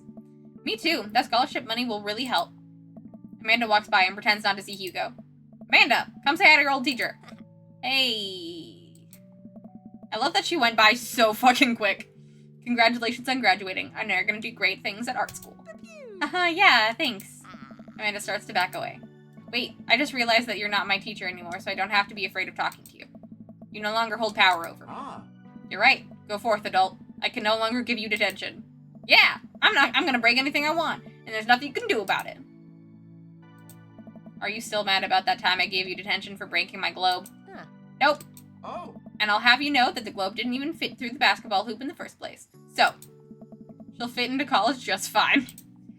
Hey, Robert, glad you can make it. Yep. Robert takes a sip of his drink. Why is he being so cold to me? Everything okay? Sure. Why won't you talk to me? I thought we had something. Come on, Brian, you know what this was. You were an object to me the same way I thought I was an object to you. I figured we were on the same page here, at least from how you were acting. Woof. Woof. But I don't want to be in this if there are feelings involved. I got too much to deal with this as is. I'll catch you around. Hey. Hey, man. Jesus Christ, Robert. Damn rude. Hey, man. Matt! Let me know when Amanda leaves for college. I'll have a fresh batch of grateful banana bread ready for her. Aw, thank you. I know she'll love that. Oh. What a splendid garden party. My deepest thanks for extending an invitation to my son and I. This icebox cake is divine. Yeah, thanks, dude. Good cake. Thanks for coming by. Hey, looks like Amanda's hanging out with Briar and Hazel. Let's see what they're up to. Okay, Briar, think of a shape. Hazel, what's she thinking? Square. Briar? Star. We'll get it next time. Amanda leans in close to Briar and Hazel, lowering her voice. Listen, you guys can be real with me. If you're downplaying your psychic abilities, I want you to know that you can trust me. Heck, even think of me as the third twin. Amanda, that's a triplet. You know, Dad, by the time I'm done with these kids, we're gonna be finishing each other's... What? You didn't finish your sentence. What are we gonna be finishing? Each other's... sentences! See? Third twin! I have to go. As the party starts to wind down, I take a seat on our back porch step. The sun is setting and everyone seems to have eaten their fill. Amanda wanders over and sits down next to me. Killer party, Pops. What can I say? I was inspired. So, I also have something for you. For me? Why? Not to be completely genuine about my feelings for once or anything, but growing up wasn't easy, but it could have been a lot harder if it wasn't for you. Dad, you've been there for me through everything. There's been times in my life where you were my only friend. I was really scared of going to college and being so far away from you, but I realized that everything you've done for me has been to prepare me for this. And I'm ready. I wouldn't be who I am today without you. Don't cry. Don't cry. I swear to God, Brian, if you cry again. You're the best, Dad. I love you. And I'm crying. Anyway, that was enough emotional vulnerability for one day. Present time. Amanda hands me a tiny wrap package. I tear the wrapping off to find a framed picture of me and Amanda. It's us. Kinda shocking all of our photo albums are just pictures of me, huh? I figured we needed at least one together before I leave. Amanda, thank you. Watching you grow up has been the happiest experience of my life. You're such a talented, intelligent young woman, and I'm so excited to see what the future holds for you. Knock 'em dead, kid. Always do. Amanda and I share a hug. This is only the beginning, Pops. Plenty more memories for us down the road. Memories to make and stuff to break, right? Oh, I'm gonna break so much stuff. Intentionally and unintentionally. You're probably gonna have to pay for most of it. It would be my honor. Amanda hops up. Looks like someone's been waiting to talk to you. I glance over at the back of the yard, where Craig is sitting on a bench beneath our cherry blossom tree. There's a cherry blossom tree in this game? Why did no one tell me? He smiles at me. I'll leave you to it. Me and the Emmas are gonna go get ice cream. I'm glad that she figured out her Emma situation. Love you, Pops. Amanda runs off to join her friends. Okay, that is such a cute backyard. What the fuck? What the fuck? That backyard is adorable. I take a seat next to Craig as the last guests make their way out of the party. Oh. Bro! This reminds me of the parties we used to throw. Fewer keg stands, of course. Probably for the best. I don't want to get my hip replaced after a party trick goes wrong. We can leave keg stands in the past. I'm, taking this weekend to relax. This party was my first stop out of the express train from the relaxation station. Next stop is Napville. Pull into the Brian Concourse. I'd like to book a ticket to Napville as well.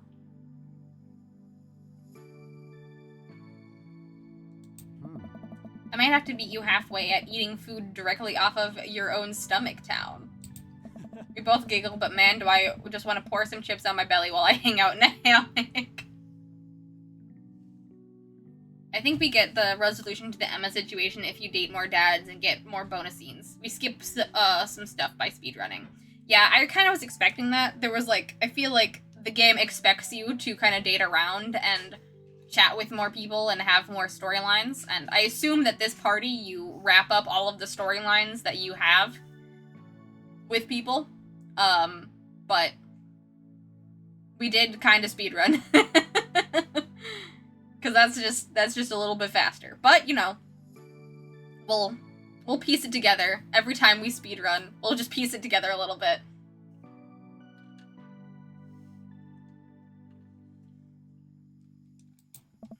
Craig. I'm glad you're making time for yourself. Me too. Stress is a funny thing, dude. I didn't realize how overworked I was until we got away from the city. It's honestly just as destructive as binge drinking every night and eating burritos off the floor. I guess we need to get out of the city more often then. Craig kicks his legs over the side of the bench and leans onto me, lying down on my lap. I run my fingers through his hair. You're looking for balance. I admire that. I'm trying not to feel guilty about doing things for myself. It's a process. And it's going to take me some time to figure it out. I might need your help, bro. Craig, I'll be your bro until the day I die. And if being your bro means forcing you to take care of yourself, then I'll happily oblige. Craig looks up at me, smiling. Bro. Nice. That means so much to me. Craig sits up and pulls me into a kiss. Ugh. Bro. We both laugh. You and me. We're gonna be alright. Yay! Hooray! We did it! We did it! More kisses!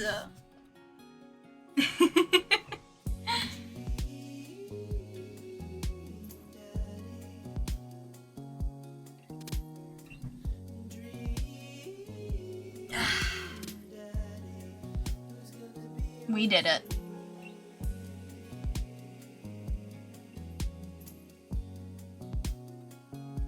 We kissed Craig. Our daughter's going off to college. Everything is good. Everything that's supposed to be right in the world is right. And I remember dating all them dads. I forgot most of that game, but I know I played it. I mean, it's been out for a long time at this point. And this was my first time actually going through the entire, like, I mean, it's obviously not the entire game. There is a lot of dads we did not date, but this was my first time actually, like, getting to credits. So, I'm excited. I'm sorry, but no other storyline hits the way Craig's does, for me at least. I'm not sure. Hell yeah for dating Craig! I really liked Craig's storyline. It's very good. But I am interested to date Matt and Hugo as well.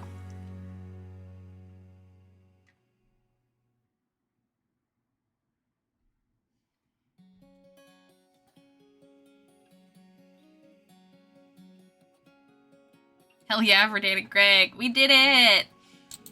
Our daughter is going off to college. We're getting our kisses in.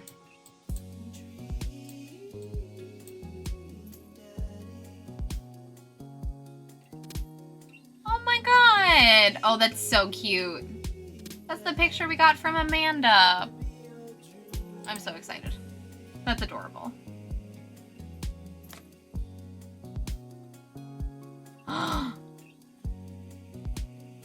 Okay. Just freaking Craig nipple out. What the hell? What the hell?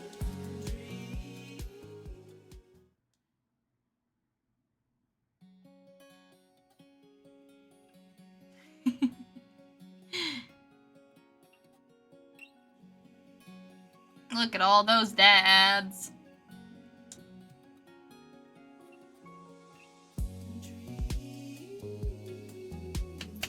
Alright, round of applause, everybody. Happy Father's Day.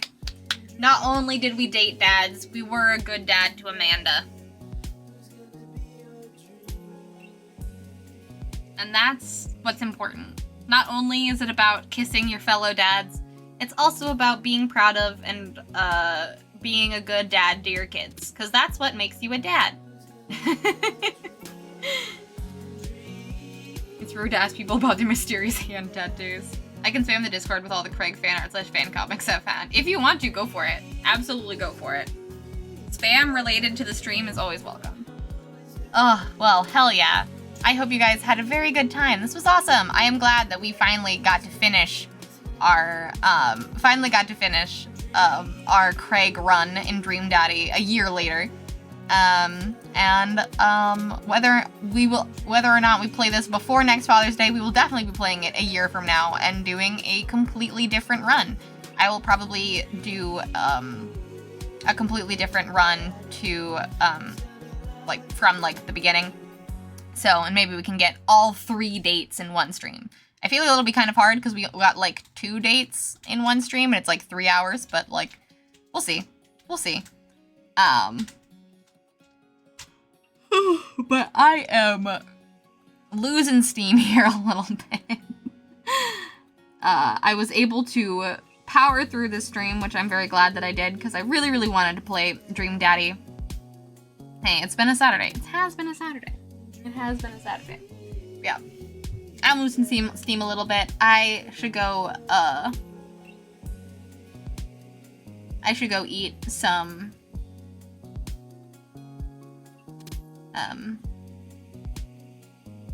food. Some soup.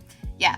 Now that I'm not just reading off of a teleprompter and reacting basically what happened on screen, my brain is shutting down. So I think that I am going to call it here. Thank you all so much for hanging out. Thank you, Amity, for asking us to play this game. It has been a blast and a half. Yes, time for food. Time to hopefully not have food make my tummy hurt. And have a relaxing evening. Yeah. I sadly will not be streaming at all next week, but I will be back the week after for a Thursday and a Saturday stream, which will be the last Thursday and Saturday in June, because June is a short month apparently, or at least it just seems really short because I'm leaving for like a week. But yeah, I will be, me not being here means that I will be at Origins Game Fair in Ohio next week. So if you are an Ohio resident or are planning on going to Origins, let me or the lovely resident Bard know, because we will be there and we'd love to hang out. We'd love to get some food and just chat. So let us know. We're going to be tabling at the Breitbard Games booth next week from Thursday until Sunday. And yeah, it's gonna be good. So yeah, that's what we're doing next week. So for those of you going to be at Origins, I will see you all there. And for those of you that are not, I will see you when I come back on Thursday, June 26th, I think is the day. Or it's June 28th. One of those two. So yeah. Thank you all so much for hanging out. Thank you to everybody who subscribed and followed. And thank you, huge shout out to Little Grimulkin for the raid. I really appreciate it. I hope you guys are having a great time, and I hope you guys have a great weekend. And for those of you celebrating, I hope you have a great Father's Day tomorrow. Yeah. I don't have much else other than that.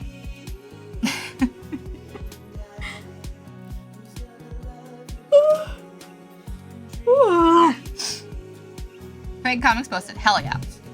I shall check those out after I go grab some food. All right. I will see you all in a week. Toodaloo, my friends. Bye-bye.